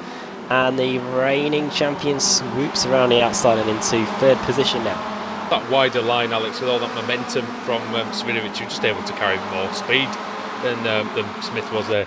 Yeah, that's it. Got the car rotating nicely in turn 3 there, no problem. So good move. Would have not been happy with that on his stream. Paul Smith, you can go and find that. Go and watch him. You can watch us. You can watch both. Oh, contact. Further back, Michael Blake, Jim Stevens. Yeah, very close. Anna McNally as well. It's all kicking off there. Oh, Blake's trying to squeeze Stevens, I think, in the carousel. Stevens is progressively understeering more and more into him. Worst corner in the world in the Kia. That must be really dreadful. That carousel. It's difficult. Oh, Stevens just drives. Doesn't turn into the corner and off goes Blake. I think that was more driving by Stevens, Alex, because he had to whack him. Well, yeah. He didn't seem to bother trying to attempt the kink there. Hefty hit there. And here comes Nathan Davies, and he's not afraid of any incidents. Let's be honest. McNally's there as well. Is it McNally? It is McNally in the Youth Energy car, 555. Michael Evdoka's already been disqualified, missed that. Dear. But yeah, 12 incidents for him. As on the inside goes the Welshman. That must be Jamie Ayres, yeah. Having a go on Stevens. Well, his national team couldn't beat them in the week. A bit harsh. And now he's trying to get past Kip Stevens. And all the other international teams lost. We were boring. It seems like everything is normal, isn't it? Thank God club football's back tomorrow. Yeah, we wouldn't have said that 10 or 15 years ago, would we? I don't think. But oh, Simmons loses the rear, brakes on the grass. And, very nearly put himself in trouble. Oh, Ayres is under pressure now. Up the inside goes the Portuguese driver. That's got to be Miguel Freitas. He's over 14th and 15th, and with 2 cars with similar liveries, and now going to go wheel to wheel down the backstretch. Yeah, it's a good battle, isn't it? That Ayres and Stevens and Freitas and Blake, and Ayres again tries the inside. Almost gets collected. Gets collected by the Team Mad car. Just notice that Dave Baker's been let by Diogo Melrose, so Baker now up into 9th position. Cracking battle going on there as well. In and around that, was doing. But behind that group now, it's all split apart, hasn't it? Davis, McNally, and Stevens, drivers that we were talking about before. A bit further back, you've got Michael Hall, who is about 30th. He's up to 22nd place. Just to finish the point for Jamie Ayres, don't worry, we'll get drawn them in the World Cup group stage and we won't be able to beat them. We'll probably lose 1-0 to them, but that will probably happen as well, although we did beat them in the Euros.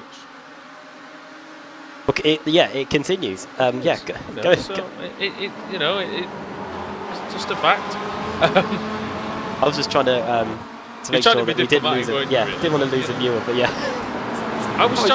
All I'm trying to do, and Alex will agree with me as well here, I'm just trying to stay positive, because you have to with English football, you have to. That's it, yeah. You have to try, you've got to laugh or cry, haven't you, really? One or the other. I think we're in decent shape of a quarter-final maybe, but enough about football. Up the hill then. Ross McFarlane leads, but for how much longer? Some of the drivers have been kicked around like a football in this race. Yeah, and Ross McFarlane could be the next one. Well, more about Scotland later. But Stallion Chepelevsky and Savidovic, the Apex Armada, are now at it again. I mean, you can sort of talk about Scotland, I can't. So. Yeah, my knowledge of Scottish football is reasonably sound. But yeah, Chepelevsky and Savidovic trying to stop that now. Savidovic from racing, of course, in Ireland, who had an evening to forget as well during the week. Dear me, no. That was a bad one. And here comes Ross McFarlane. It's a good one for him so far in this race. Can Stallion Chepelevsky make a move? He's going to have to try, I think. Savidovic is right there with him. And look at that braking. Is it going to be good braking by Chepelevsky? No, it's not. Nope. Oh, it's just handed Savidovic second on the plate. Just when it's just like that. There's always that one person, isn't there, that always pops up in front of you, Alex. You must have had it in the series before. No matter what you do, there's just that one guy that always just is there, and that seems to be the case for Stallion with Wodge. Yep. It was like that Cats feeling with Joe, wasn't it, a couple of years ago? Yeah, exactly. I know that feeling well. Still not over and done with though, as McFarlane's proving difficult to overtake, so maybe Stallion can do the same thing. It's looking more likely that Stallion's going to lose third to Paul Smith, Adam, because he's right on him here. Credit to Paul, sticking it with one two-time champion, possibly soon to be free, and Stallion Chepelevsky, who is probably one of the best Kia drivers that we've got at the moment. We're going to try and stick it to them here. Looks like he's not afraid to get in amongst them either as we go into the final closing stages here of race 3. Well, Chepelevsky looking to become a one-time champion, but car with the number 1 on it, Wojciech Savidovic, is looking for P1, Alex, and it looks like it's only a matter of time before he can take that away from Ross McFarlane. But having said that, McFarlane has proved to be very, very solid indeed. Hell of a race from McFarlane, actually. He's not give up that position, has he? Oh, no. We thought it might happen, but it's not at all. He's got a great exit from the final corner as well. Yeah, Dima out of the race again, so that's 2 DNFs in a row for him. Also, this is Savidovic, basically, his one chance to continue the streak of winning at every single race meeting in the Showdown, because if he finishes second in race 3, chances are he's not going to be able to win race 4. So this is him trying to keep the record going. Yeah, what is the smallest number on the reverse grid wheel? Is it 24? 20 or something like that, is it? Because that's where he'd have to come from, isn't it? 26. 26, yeah, so you don't see him winning from there. Nathan Davis has made a good fist of it from 26, he's up to 12. Good run here. Here he comes then, Wojciech Savidovic on the outside line versus Ross McFarlane. McFarlane is really pushing hard now. Stallion Chepelevsky trying to do this a lap ago. Well, we've got to mention, we haven't mentioned it so far, as Savidovic goes, it's still side by side, I'll come to that in a moment, but into turn 6, McFarlane brakes late, and that's what you have to do. You have to commit to the corner. Has he just allowed Savidovic to try and go around the outside? He keeps it easily. Brilliant driving, they're so close to each other. McFarlane's going to have to really be the last of the late breakers now. He can't be. Savidovic goes through, but he can cut back. Now he's got the outside line for the carousel. Might be able to go all the way, the long way round, and they're rubbing panels through the carousel. Savidovic leaning on the Northern Lights racing car. He's trying to gain every fraction of an advantage he can. Through the kink. Comes Savidovic, car twitching around. As he loses a bit of adhesion and he goes onto the grass. Well, good job, that was a front wheel drive there, I tell you. That was rear wheel drive. He's in the wall. Look, here comes Stallion Chepelevsky. He may have to try something here. He may be forced into trying something. He can't. Ross, just before you do anything stupid, Stephen Baxter sat in 23rd place, so second position is still pretty good. That's what I was coming to. Is Ross McFarlane. This is a brilliant race for his AM category chances of getting back to Stephen Baxter. Currently leads the way. 2 more DQs on this lap. Matt Keeb has been disqualified, so is Mark Johnston. So we've got 3 cars that have faced the black flag here in this 3rd race. I believe it's 32 points in the AM category, so that's good. That's looking tasty again, isn't it, Alex? We said it ebbed and flowed in that category all season, and suddenly it was 12 points at the start of the night. It went up to over 30 points. Now McFarlane's going to get a big chunk of that back. Yeah, exactly. But of course it could flow the other way in the last race as well, so who knows? Yeah, if he finishes the race, so that is the key. This is true. Anything can happen. Points on the board matter, don't they? Indeed they do. McFarlane hasn't got too many incident points. Yeah, just noticed he's nowhere near the bubble, it looks like, so he's good on that front. Ross McFarlane's last win in the BSRTC, the height of summer at Spa, looks like that might just be starting to disappear now as we go into the braking point for turn 3. Oh! Look at McFarlane kicking the back end out. The MotoGP rider on worn tyres. Just not wanting to stick. Got a good battle behind them. Looking for 5th position now, Pete Harrod. And just behind him is another Northern Lights racing car. It's Nico Foggy. You got George Simmons versus Jake Blackwell boosted versus Race Hub. Sorry. Oh, Blackwell sliding the car. And very smart driving here, Alex, by both of these drivers, leaving a wide berth. Blackwell from Australia, of course, it's going to have a slightly larger, quote-unquote, bubble around the car. Yeah, exactly. I think Jake has experienced that a few too many times. Simmons gets himself past. Of course, it's key for Simmons. He's still right in the opportunity for 3rd place in the championship at the moment. Oh, and Blackwell into the king. He's trying. He won't want to. Yeah, he won't want to let that go, will he? With a bit of netcode or something else like that. So good driving from Simmons, and of course he's still in with the shout of winning the overall championship as well. But it is the final few corners for Wojciech Smidovic. He comes through Thunder Valley, and off goes Pete Harrod. Sorry, Thunder Valley and Bill Mitchell Bend. Got the final corner to come, and it's going to be win number 26 for Wojciech Smidovic. He's held off all comers, and he's one step closer to the championship. Wojciech Smidovic wins the race here at Road America. And like you say, Pete Harrod out. Where's he ended up? Down to 8th position in the end. He's just going to finish behind Dave Baker, so that is another position for Dave. Yeah, so just the 2 or 3 places lost. Have we lost someone else from that group there? I think so.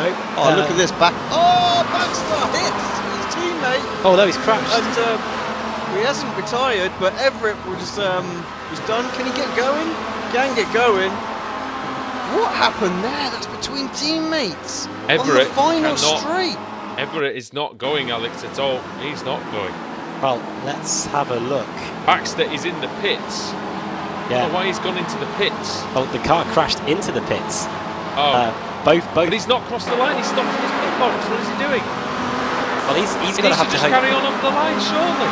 He's going to have to now hope. Well, he'll be 1 lap down. So yeah, but he wouldn't have. He would have finished.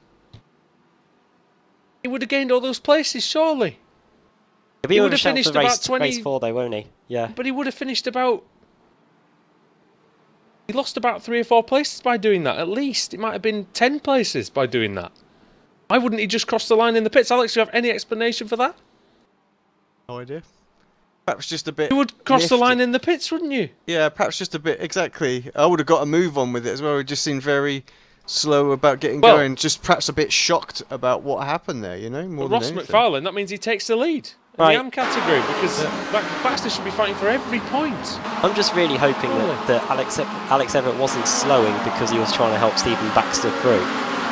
Oh, and then you think it's just. But someone hit the wall on the left and then ricocheted back onto the track, and that's what hit Baxter. Because Hall was going slowly as well up the hill, if we get a replay, and then Fluke slows, then Baxter, a gap appears, Baxter goes for it, and then Fluke comes back across, and yeah, off go both Fanatec cars, and that was a DQ for Alex Everett, by the way. I hope that I'm not in Baxter a disservice there, but probably you would cross the line, wouldn't you, on the final lap? I don't know. I've just had a look. Baxter and Everett are the last cars. He tried to go through the middle. Oh. Yeah. I mean, they'll get the reverse grid pole now, won't they? But yeah, they'll be on the front row. He was definitely a bit shocked at what just happened. You're right. He could have got it going, and it's just a bit like, oh. But then you've got sort of, because when he was, the only reason I'm going on about it is when he was going down the pits, he was still ahead of, I think, the likes of Helgeson, Graham, Ververke, Roberts, Kraft, all those guys. Yeah. Pretty sure he was still ahead of those. And then he stopped in his box. He just stopped in his box and not gone across the. If he did, I'm gonna just watch it again, just to see who. I think he's just all a bit lost there. You know, just like, damn it, I really shouldn't have gone for that. Yeah. You know, just kicking himself. You know, he just doesn't know what he's doing. So. Well, the Pro-Am points have been updated. And Ross McFarlane now leads the Pro-Am category by 17 points. So a big swing, a 45 point swing in all in that. You know what, in fairness, just watching it again. What do you reckon? Was Everett slowing to allow Baxter through? I haven't seen the incident, and I can't see the incident. But what I will, I need to apologise. It's worth pointing out Everett's got damage on his front left, so I don't think that's the case. I really need to apologise to Baxter because I thought a lot more cars went. Yeah, he's about 37th, wasn't he? He would have finished there anyway. He had to go in the pits. He would have finished there anyway. But if he'd have just crossed the line, he would have gained one more place, but that would have been it. Well, let's hope. Apologies, Stephen, for that one. Good news for him is that the reverse grid is even numbers. So imagine if it was 39 and Everett was starting on pole and Baxter was going to be starting in 40th. We'll find out the reverse grid in a moment. Championship update. Ben Hackerson has now been ruled out of fighting for the title, so we've only got 8 drivers left now for the pros. And yeah, we just mentioned that in the AM category, Ross McFarlane has now taken the lead away from Stephen Baxter. So from winning race 1 to crashing in race 3, and with it losing the Pro-Am lead. Over in the teams, it's still the top 3 able to fight it out there with Apex, CQR and CQR Race Up. Right, we're ready for the finishing order then. For this really exciting finish there. Wojciech Savidovic, yes, what he was saying, win number 26 of the season, and he continues the streak. It is now, in terms of the showdown, his first, second, third, fourth, fifth, sixth, 7th win of the season in the showdown. Then Ross McFarlane second, Stelian Chapelewski third, Paul Smith fourth, 5th Nicole Foggy, 6th George Simmons, 7th for Dave Baker, 8th Pete Howard, 9th Jake Blackhall, and 10th for Diogo Melro. 11th Nathan Davis, 12th Miguel Freitas, Adam McNally finishing in 13th place, Jamie Ayres 14th, 15th for Michael Blake, Kip Stevens 16th, Stuart Atkinson 17th place, and 18th Maciek Sakovic, 19th Max Rice, and 20th place for Michael Hall. Jamie Fluke finishing in 21st. Sven Glatzel, the teammates of Stephen Baxter and Alex Everett, finishing in 22nd place. And 23rd Rizzo, 24th Ben Hackerson, the race 2 runner-up. Dave Crozier 25th, 26th Alex Malensky, Matt Bunn in 27th, Mark Woodhouse 28th, Laura Bond 29th, and 30th position for Josh Thompson. Then it's Pete Newman 31st, Thorstein Helgerson 32nd, Rob Graham 33rd, Roy Verkerk, then John Roberts, Dan Kraft in 36th place after that issue on the opening lap of the race for him, Colin Cunniff 37th, then Brian Holmes in 38th, and then those 2 Fanatec cars, Alex Everett and Stephen Baxter, both 1 lap down. They're both eligible for the reverse grid, so if we get a full, they will be on the front row. I wonder what, and with Ross McFarlane likely to start then in 39th place for race 4. Could that swing the Pro-Am Championship yet again?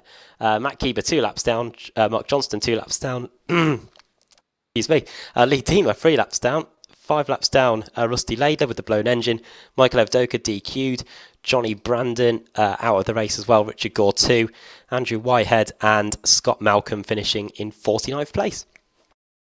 I suppose regardless of what happened there really with Baxter, it does give him a good chance, Alex, to maximise that position in the next race. Yeah, I mean, I think he was around sort of Fluke, wasn't he? Because it was sort of Fluke that he come off of. So yeah, maybe a 22nd that he might have finished. So he's probably lost about 17 points there. So actually, could definitely gain that back, couldn't he? Yeah, he could well gain this back if I spin. Of course, if I only spin a 26, then he'll be kicking himself. Which we mentioned it could happen. Yeah, how many full segments do we have on our reverse grid? 4, grid? so you're more likely to get a full than you are anything else.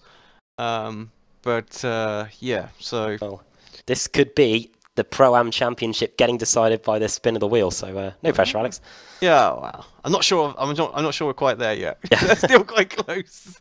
Right. A little bit of drama. Here we go. Don't put that close to us, I don't need that.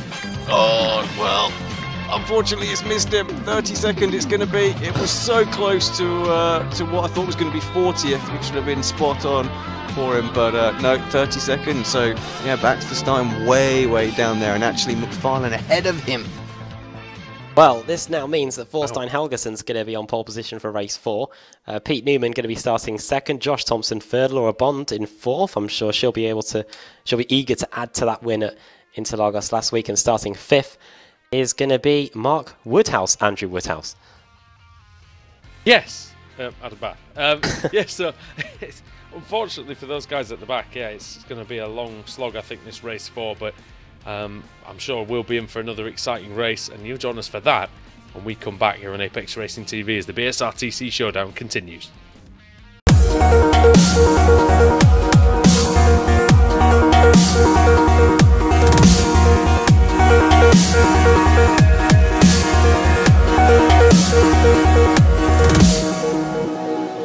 I can't believe the night lay waste to all we'd given.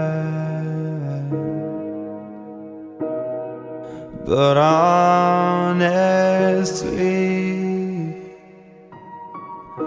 you've gotta know that this ain't living. But we could run from Elysium and let it burn, let it burn. You've gotta know that nothing lasts forever.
Simulated racing can be awesome, but it can also be kind of a free-for-all.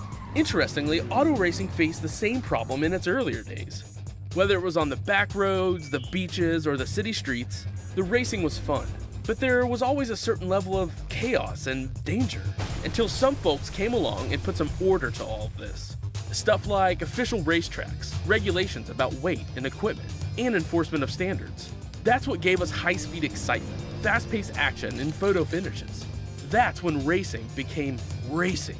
The guys over at iRacing.com have made the same transformation in the world of sim racing. Sure, they've got the most accurate tracks and realistic cars out there, but that's just the start. See, iRacing analyzes the performance and results of each driver in every race, so you can be sure you're always placed in races where the competition will be tight, and that those reckless drivers who ruin it for us all are kept in the pits. Not to mention that with over 45,000 active members already in their vast community, you can find races day and night, so you can always get in on the action.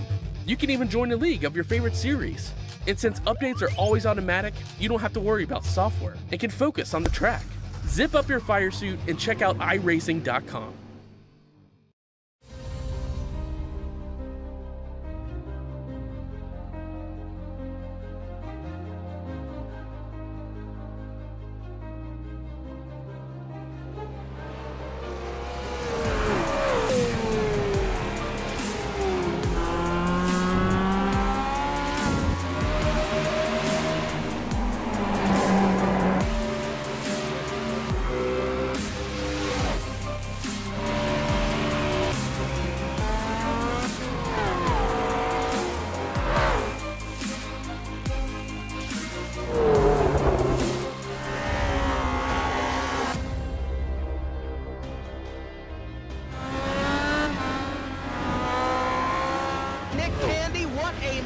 Truex in the outside, contact made. 56 slides it at a 4. Who's going to be at the stripe?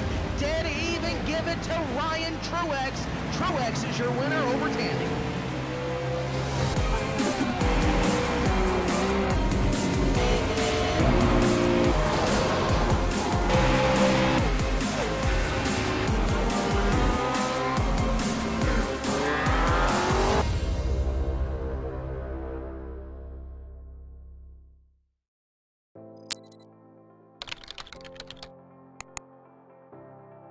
iRacing.com is a sim racing game that combines a true-to-life racing experience with an online community of virtual racers from all over the globe.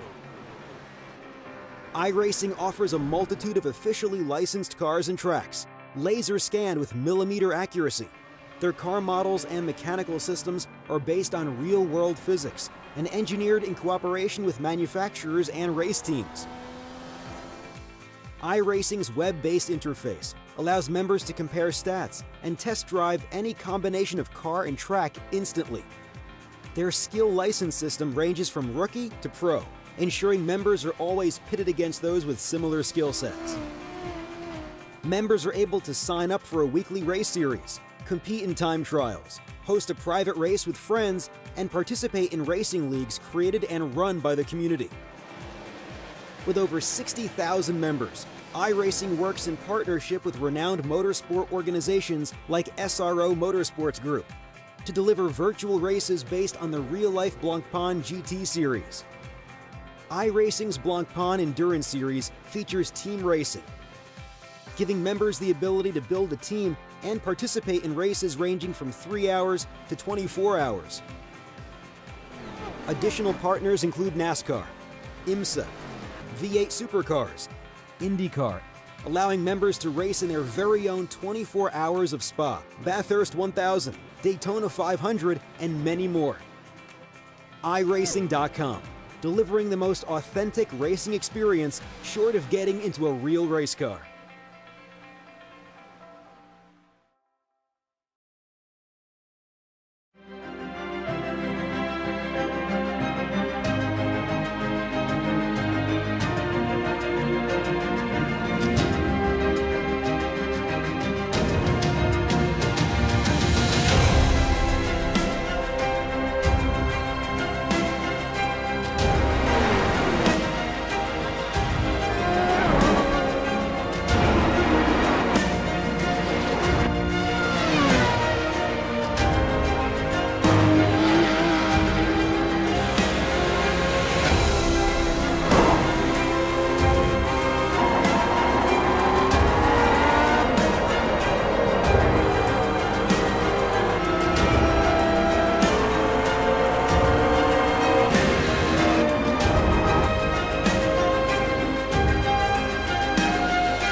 Welcome back to Road America. It's the final race of the evening here in the BSRTC.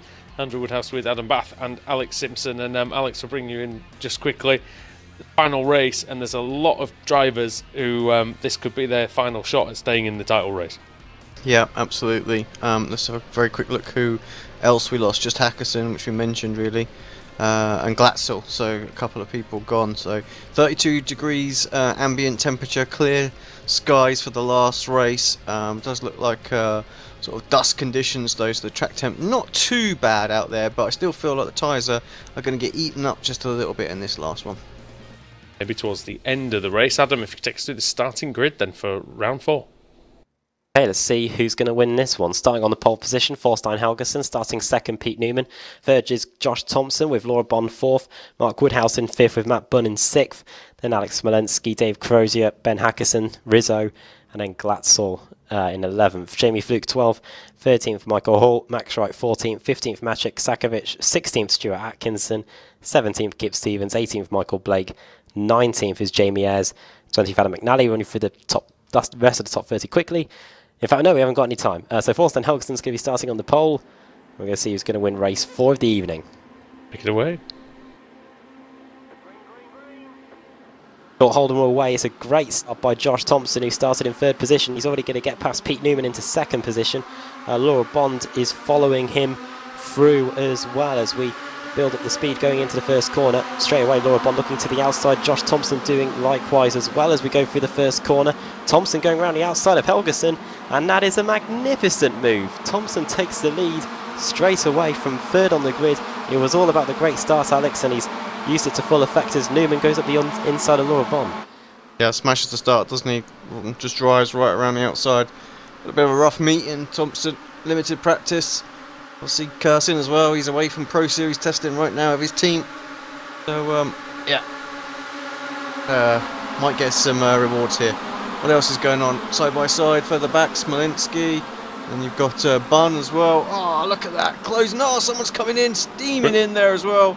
Hackerson gets a little nudge. They're just bouncing off each other as they go up the hill. I think it was Rizzo and Crozier bashing into each other. There's no love lost on that one. Oh. Dave Crozier and Michael Blake pretty close as well as we go through turn 7. Pretty close there, and cars having to bunch up, and one car going very wide. That's Jake Blackhall. So problem for him in the early going there is further up the field it's still pretty messy. Laura Bond's just been able to hold back Matt Bunn, but behind Bunn it's Hackerson, you've got Woodhouse, you've got Glatzel in there as well. Baker's in there as well. He probably will get the marker of doom here as well, Dave Baker. Going to need a superhuman effort, the Season 7 champion, to stay in it. Good start though for Josh Thompson, isn't it? Helgeson trying to go with him. Could be a tough 3 one wide. For That's not ending well at all. One of the sim gear cars, very much sideways. Somehow it's managed to save it. Took a couple of bites to do it, but look good at that. save. Crozier, that was. Rizzo in the middle, he got a lot of positions there, Cesare Rizzo. Going hell for leather on the final race. Right, we will have 547 points. And as off goes, as I look away from That's one moment. Laura Bond, isn't it? Was that maybe one of the Ultimate cars? No, all the way out to the outside. Sorry, Bond was on the grass, but that was... right. Yeah, that's right, yeah. Wright's lost the place to Blake now. Right, with 4 races to go, cut-off is 438 points, and Dave Baker is 442 points behind. So yeah, unless he gets a win, yeah, he is going to be out of the running. Well, he's got to beat Svidovic, hasn't he, by about 10 positions. Currently, Svidovic in 30th.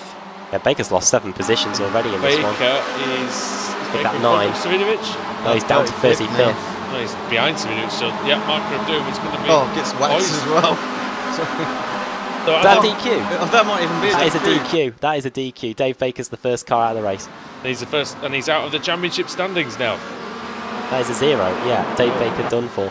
Out of the title fight for David Baker. We knew it was coming, but I didn't expect it to come on lap 2. 3 wide between... who's that? Wojciech Svidovic going 3 wide with Alex Everett and Paul Smith. really want to be doing that, Svidovic, if you can help it. Bit of a cluster going on here as well. Hall, Woodhouse, Smolinski, and Fluke all in there. Oh, cluster's the first part of the word. So it nearly slipped out, I have to say. Oh well, Sven Glatson, we'd have had to fire you for the first time, I think. Sven Glatson might go. Oh, two more retirements, Crozier and Graham. Oh, yeah, Crozier disqualified as well. Graham DQ'd as well. Nearing him in doom and destruction with the disqualification. Jake Blackwell's on 10 incidents. Oh, now, what? It's going to be literally impossible, I reckon, to survive the next 5 laps without picking up a 1x. It's 2 incidents though, isn't it? You are allowed 11. Is that right? Oh, 11's DQ, yeah, I think. Is that right? No, that's no, sorry, 11. Sorry, I'm talking rubbish. One more. As Pete Newman takes second place there as well. Good move. It's 1.5 seconds back from Josh. Wonder if he can pull him in. Thorstein Helgson's got a second gap to Matt Bunn. So the front really spread out a little bit. This pack that we were looking at just a moment ago, that's where the battle's at. Oh, and even further back, I saw in the distance someone going off again. Who's that? Doing a grass trekking? Was that Rizzo? No, it wasn't. It was further back than that. It was somebody around that area, wasn't it? Was it Atkinson? Might have been Ayres actually. Right, here is the situation in terms of the Pro-Am category. Ross McFarlane in 26th place. Stephen Back. Oh, crash. It's that is Ayres. That is Jamie Ayres, who was in 23rd position. How did that happen? Oh, he got absolutely wiped out by Nicole Foggy. Oh, so there's a crash also going down the hill. What's going on? Oh, big crash! Track is blocked. We were watching Baxter, and somehow he hit. Baxter's just picked up 10 places. And that's Wojciech Svidovic that's involved. Car 1, the series champion, championship leader. He will surely have to tow back to the pits. Yes, he's out. He's out. 0 points. Well, this is what we said. I said I would be absolutely shocked if these guys made it through. Completely clear. There was that obviously crash earlier on, and then. Right. I didn't see the crash. I have to confess. Just got absolutely smashed. They ricocheted off the wall, and that's the worst camera angle for trying to show you that crash possible. Oh, well, it was a quarter panel, wasn't it? It was harrowed across. In front of him, wasn't it? Yeah. It was harrowed across the front of Svidovic, and off into the wall they went. Now, Stalin Chepelevsky, he's likely to know that Svidovic is out, so this is his opportunity. He needs to pick up as many points as possible if he wants to continue being a meaningful contender in the championship, because Svidovic is going to get 0. That's established. Well, Chepelevsky needs to get, well, you'd think he needs to get into the top 10 and pick up at least, 80 points to have a chance? Could have helped with us throwing a safety car for him back then. I didn't see the bloody thing. So sorry. Oh, off goes. Oh, the track was completely blocked as well. There's a few cars jumping up in the air. Still watching different replays. Where was it? Where did it start? Coming out of turn 1. It started. You know what? I think I was watching just in front of it, and I think I missed it. It was Harrod and Svidovic that kick-started it all off. When you said there was a crash coming at the bottom of the hill, I thought it was at the bottom of the straight. So I looked towards the front, and nothing was happening. Right, we have now had another car added to the list of DQs. That's Brian Holmes. He was involved, I think, in that mess, which means that Stalin Chepelevsky is now up to 16th place after being 20th at the start of the last lap. Yeah, and that's not exactly what he would have wanted either. Of course, several drivers then biting the dust on that lap. That's another reason to upgrade my PC, I think. Missing crashes like that, important ones. So. Right, Chepelevsky now, next on his list is Max Wright, which he should be able to dispose of, and then after that it's Maciek Sakovic, so this could get him up to 14th place. Let's just take a second then. So where's McFarlane now after all that? Was he involved in that? Ross McFarlane is in 23rd, and Baker is Baxter is 28th. So actually that crash was quite important for Baxter, because he's closed the loss of points up considerably. As McFarlane is dealing with one of Baxter's teammates right now, Alex Everett, trying to obviously push him back a little bit further if he can. Jamie Fluke's dropping down the order. He's getting swamped here by loads of cars here. He's got Matt Bunn in there. He's got the Fanatec car of Glatzel. He's got Mark Woodhouse in the mix as well. Kepelewski, by the way, is now past Simmons, is now into, it's past Melrose and Wright, and, sorry, I'm looking at Davis, aren't I? Yeah, I'm silly me, looking at the wrong car. Kepelewski's just behind them, Adam, so just behind them. 16th place for him, though. That is very impressive, 14 positions gained. Where's Stephen Baxter then? You said Baxter gained 10 places. Yeah, he's in 28th place. He's also gained a bit of damage, I think, from that. He was in the 40s when that crash went on. Yeah, so. Where's McFarlane then? He had the damage before as well. McFarlane 23rd. Yeah, so they're pretty close now. A long way apart on the track. Simmons 13 seconds. Off goes Jamie Fluke. Off goes Jamie Fluke. That's really cut him adrift from the rest of that group now. Simmons and Wright very close together as well. It's Melrose trying to come through on Davies. Kepelewski got the best seat in the house for this one as they come across the line to start lap 5. 3 laps to go. We'll go on board with Stellian, Alex, as he's trying to get as many points as he can. They go around the outside of Davies, stick us through it. Oh, it's kicking off behind him. Oh, we nearly had a collision there as one of the Fanatec cars went off. But yeah, go ahead, Alex. Yep, so obviously through turn 1, down in towards turn 2 or 3, depending on which track map you're looking at. Got a good exit here. On the power, got a long way. He's got Melrose ahead of him. Nathan Davis just got himself disqualified. Don't know what that was about. Another off track. Yeah, that is 11 incidents. That's another position for Stellian. Well, he was already ahead anyway. Oh yeah, we're already ahead. So in towards turn 5, Stellian looking late on the brakes, just pokes his nose up the inside. Oh, so late on the brakes. There's a car to the left. He's going to get overtaken. This is Simmons up the inside as well. So from attack to defence, pop up the hill, catch the curve on the inside. I know. I'll checking that, by the way. And that is... Blackwell just got disqualified too. They're dropping like flies in this one. It's race 4 of the night. As we head down to the tricky little left-hander before the carousel. Important just to catch the inside wheels on the curb into the left there. The camber pulls you around, sets you up nicely for the carousel. It just must be immensely frustrating in this car with the understeer. You could just listen to them. They just can't get on the gas. Love a good rear wheel drive for that. Just get that car, plant the shoe, and away she goes. Get the back end very dancing. Twitchy into the kink as well. So the car gets a little bit light on the rear. And we head down the back straight towards Canada Corner.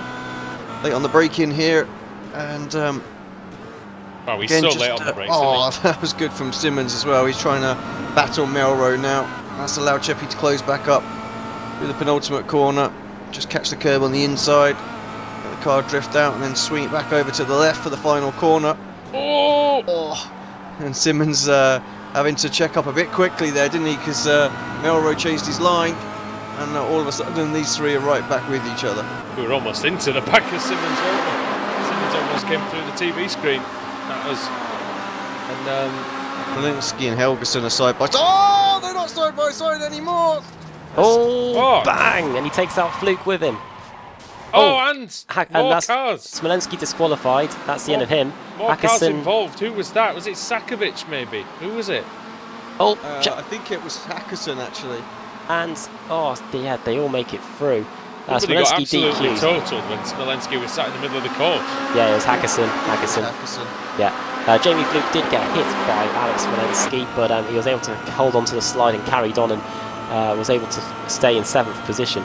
Just for the record, what happened to Woodhouse, it was between, I think, Hunt and Hall. They went wide. I think it was Hall. And Melrose and Hackerson have just Simmons have missed the corner, and that's Kepelewski 2 positions. Carry on. No, it's fine. That's important for the championship, I guess. And no, they went. 2 cars went wide, and as they came back on, I think one turned the other into Woodhouse.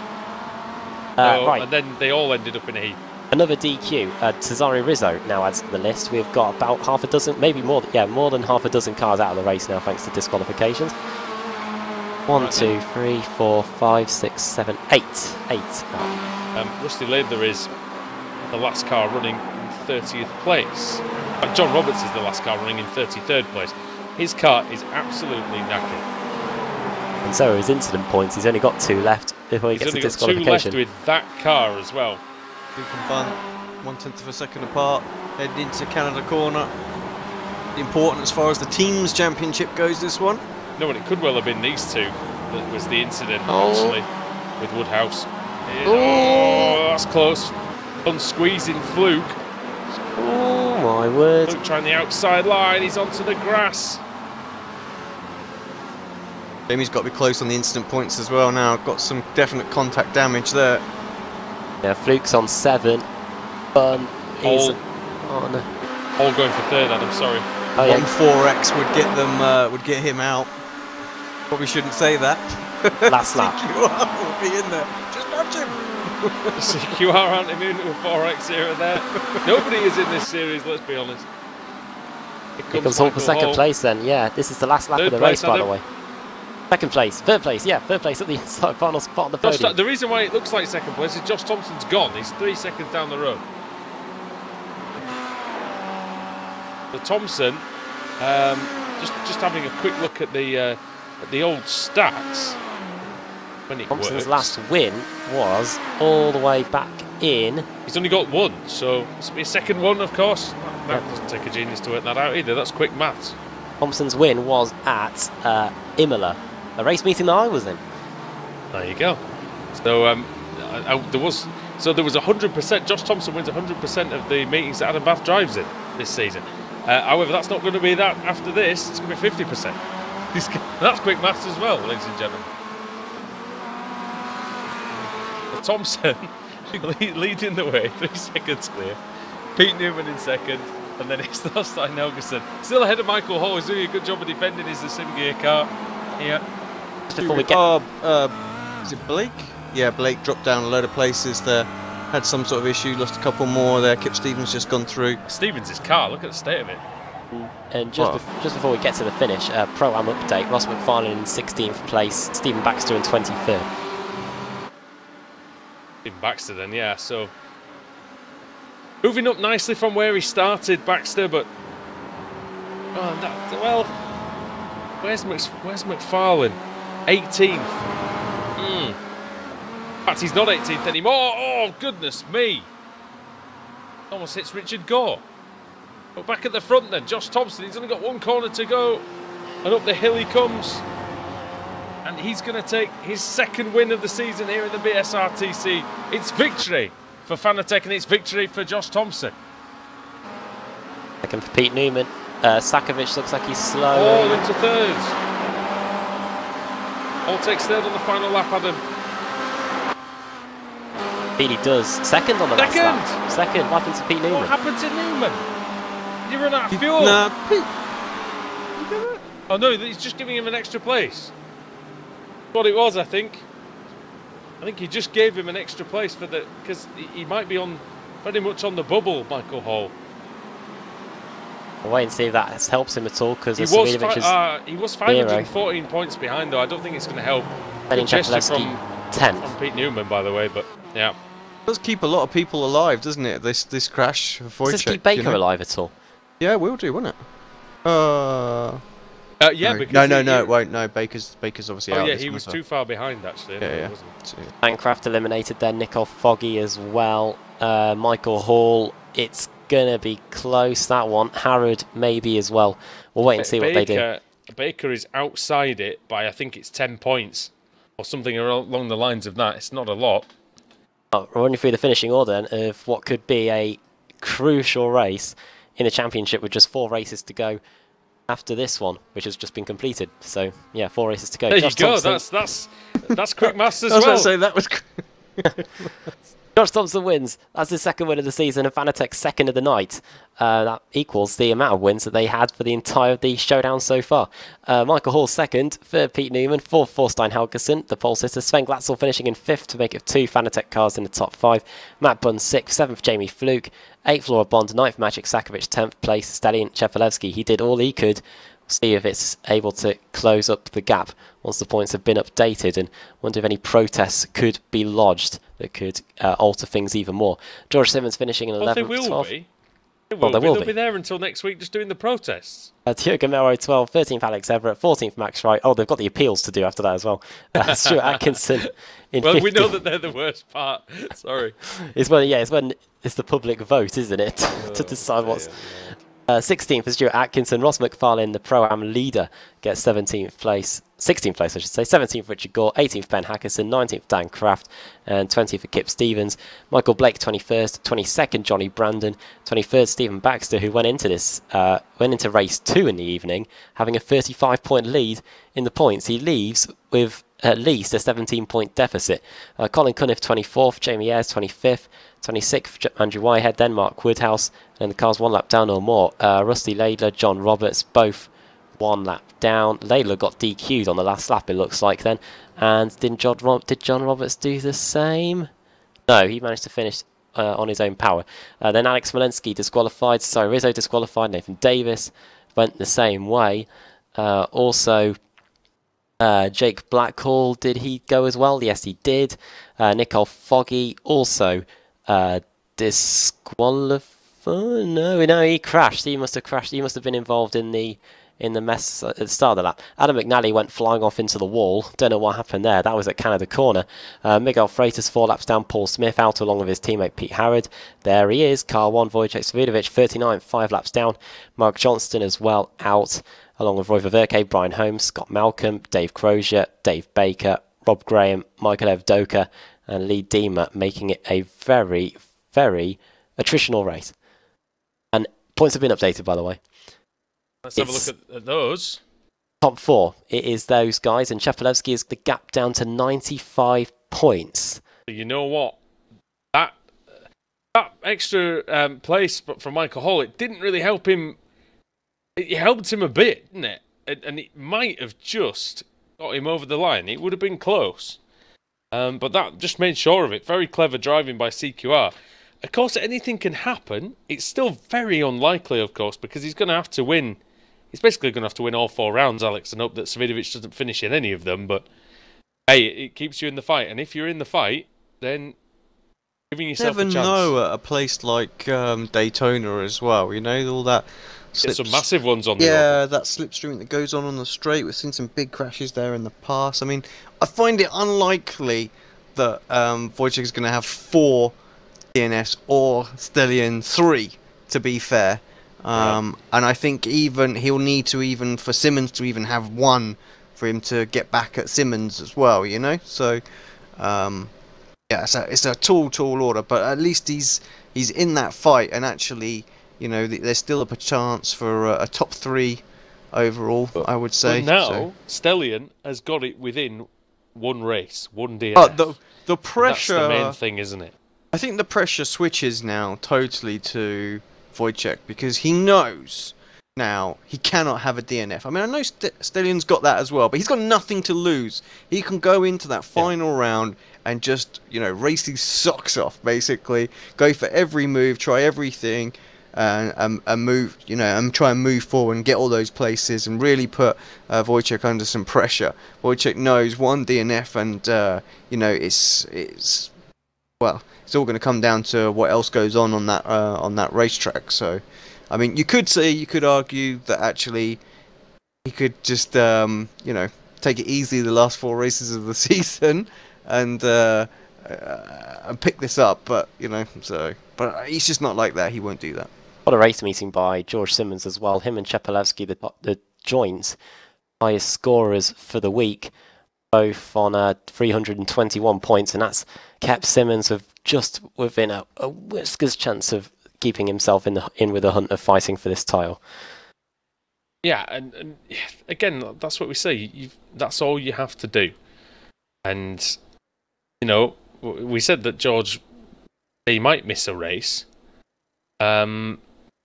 But again, even if he doesn't, now he's put himself in a really, really good position. We've got some drivers waiting to speak to us here in the channel.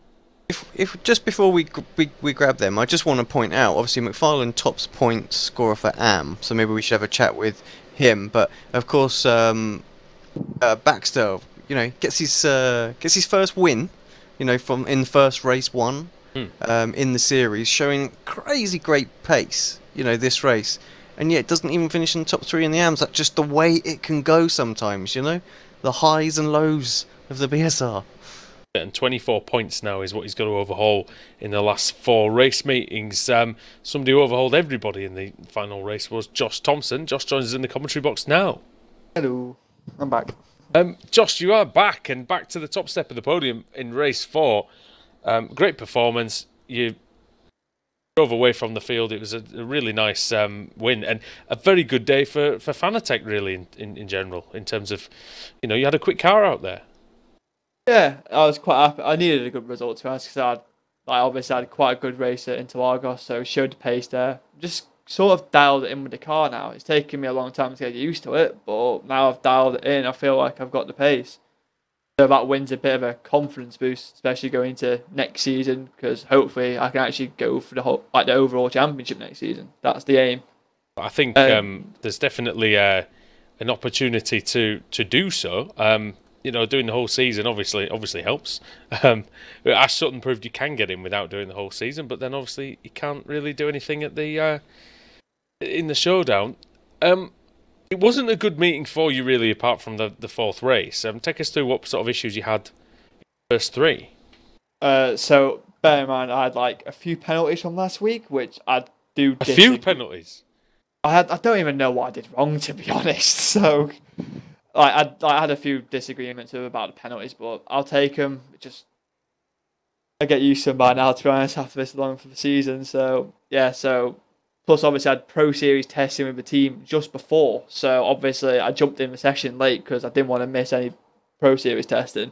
So, I was still, in practice and most of race 2, because race 1 was quite short because I got collected in a turn 1 incident. So, race 2, when I was on my own with a pit start, I was dialing in, getting used to the track and the car again. And race 3, I had to come through from the back, got tangled up with Smolenski at the end into Canada corner, is it? Dropped all the way back, so that was that race done. So then race 4 was the only real race I actually got to show what pace I had in the car, because the car felt absolutely spot on. The team did a really good job, and it shows it. Baxter was, to win race 1 against Wojciech and stuff, that's off. Amazing. You don't see that every day. Even I couldn't beat him last week. Race 1 is the hardest one to win, and that shows you the true pace of the car. Josh, thanks for coming to speak to us. Any shout-outs you want to give? You've already given a couple, but any more? Yeah, I'll just give a shout-out to everyone in Fanatec, really, because they've done an absolute mega job this season. You guys for the commentating, and Radicals for letting me actually take part in tonight's race. There we go. Right. So thanks very much, Josh, and we'll see you next time. Yeah.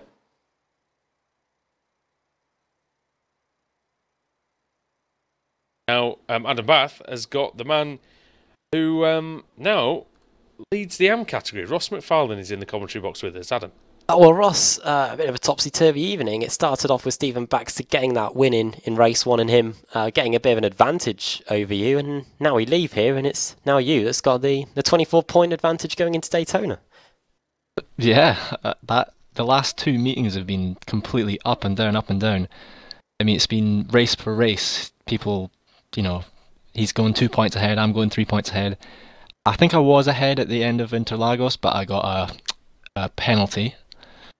And I can't believe he won race 1. I was sitting in my chair completely in awe at the fact that he just went out and won race 1 when I'm trying so hard to get the points back. But yeah, I think he had a bad race there in race 4 and it just nicked it back from him.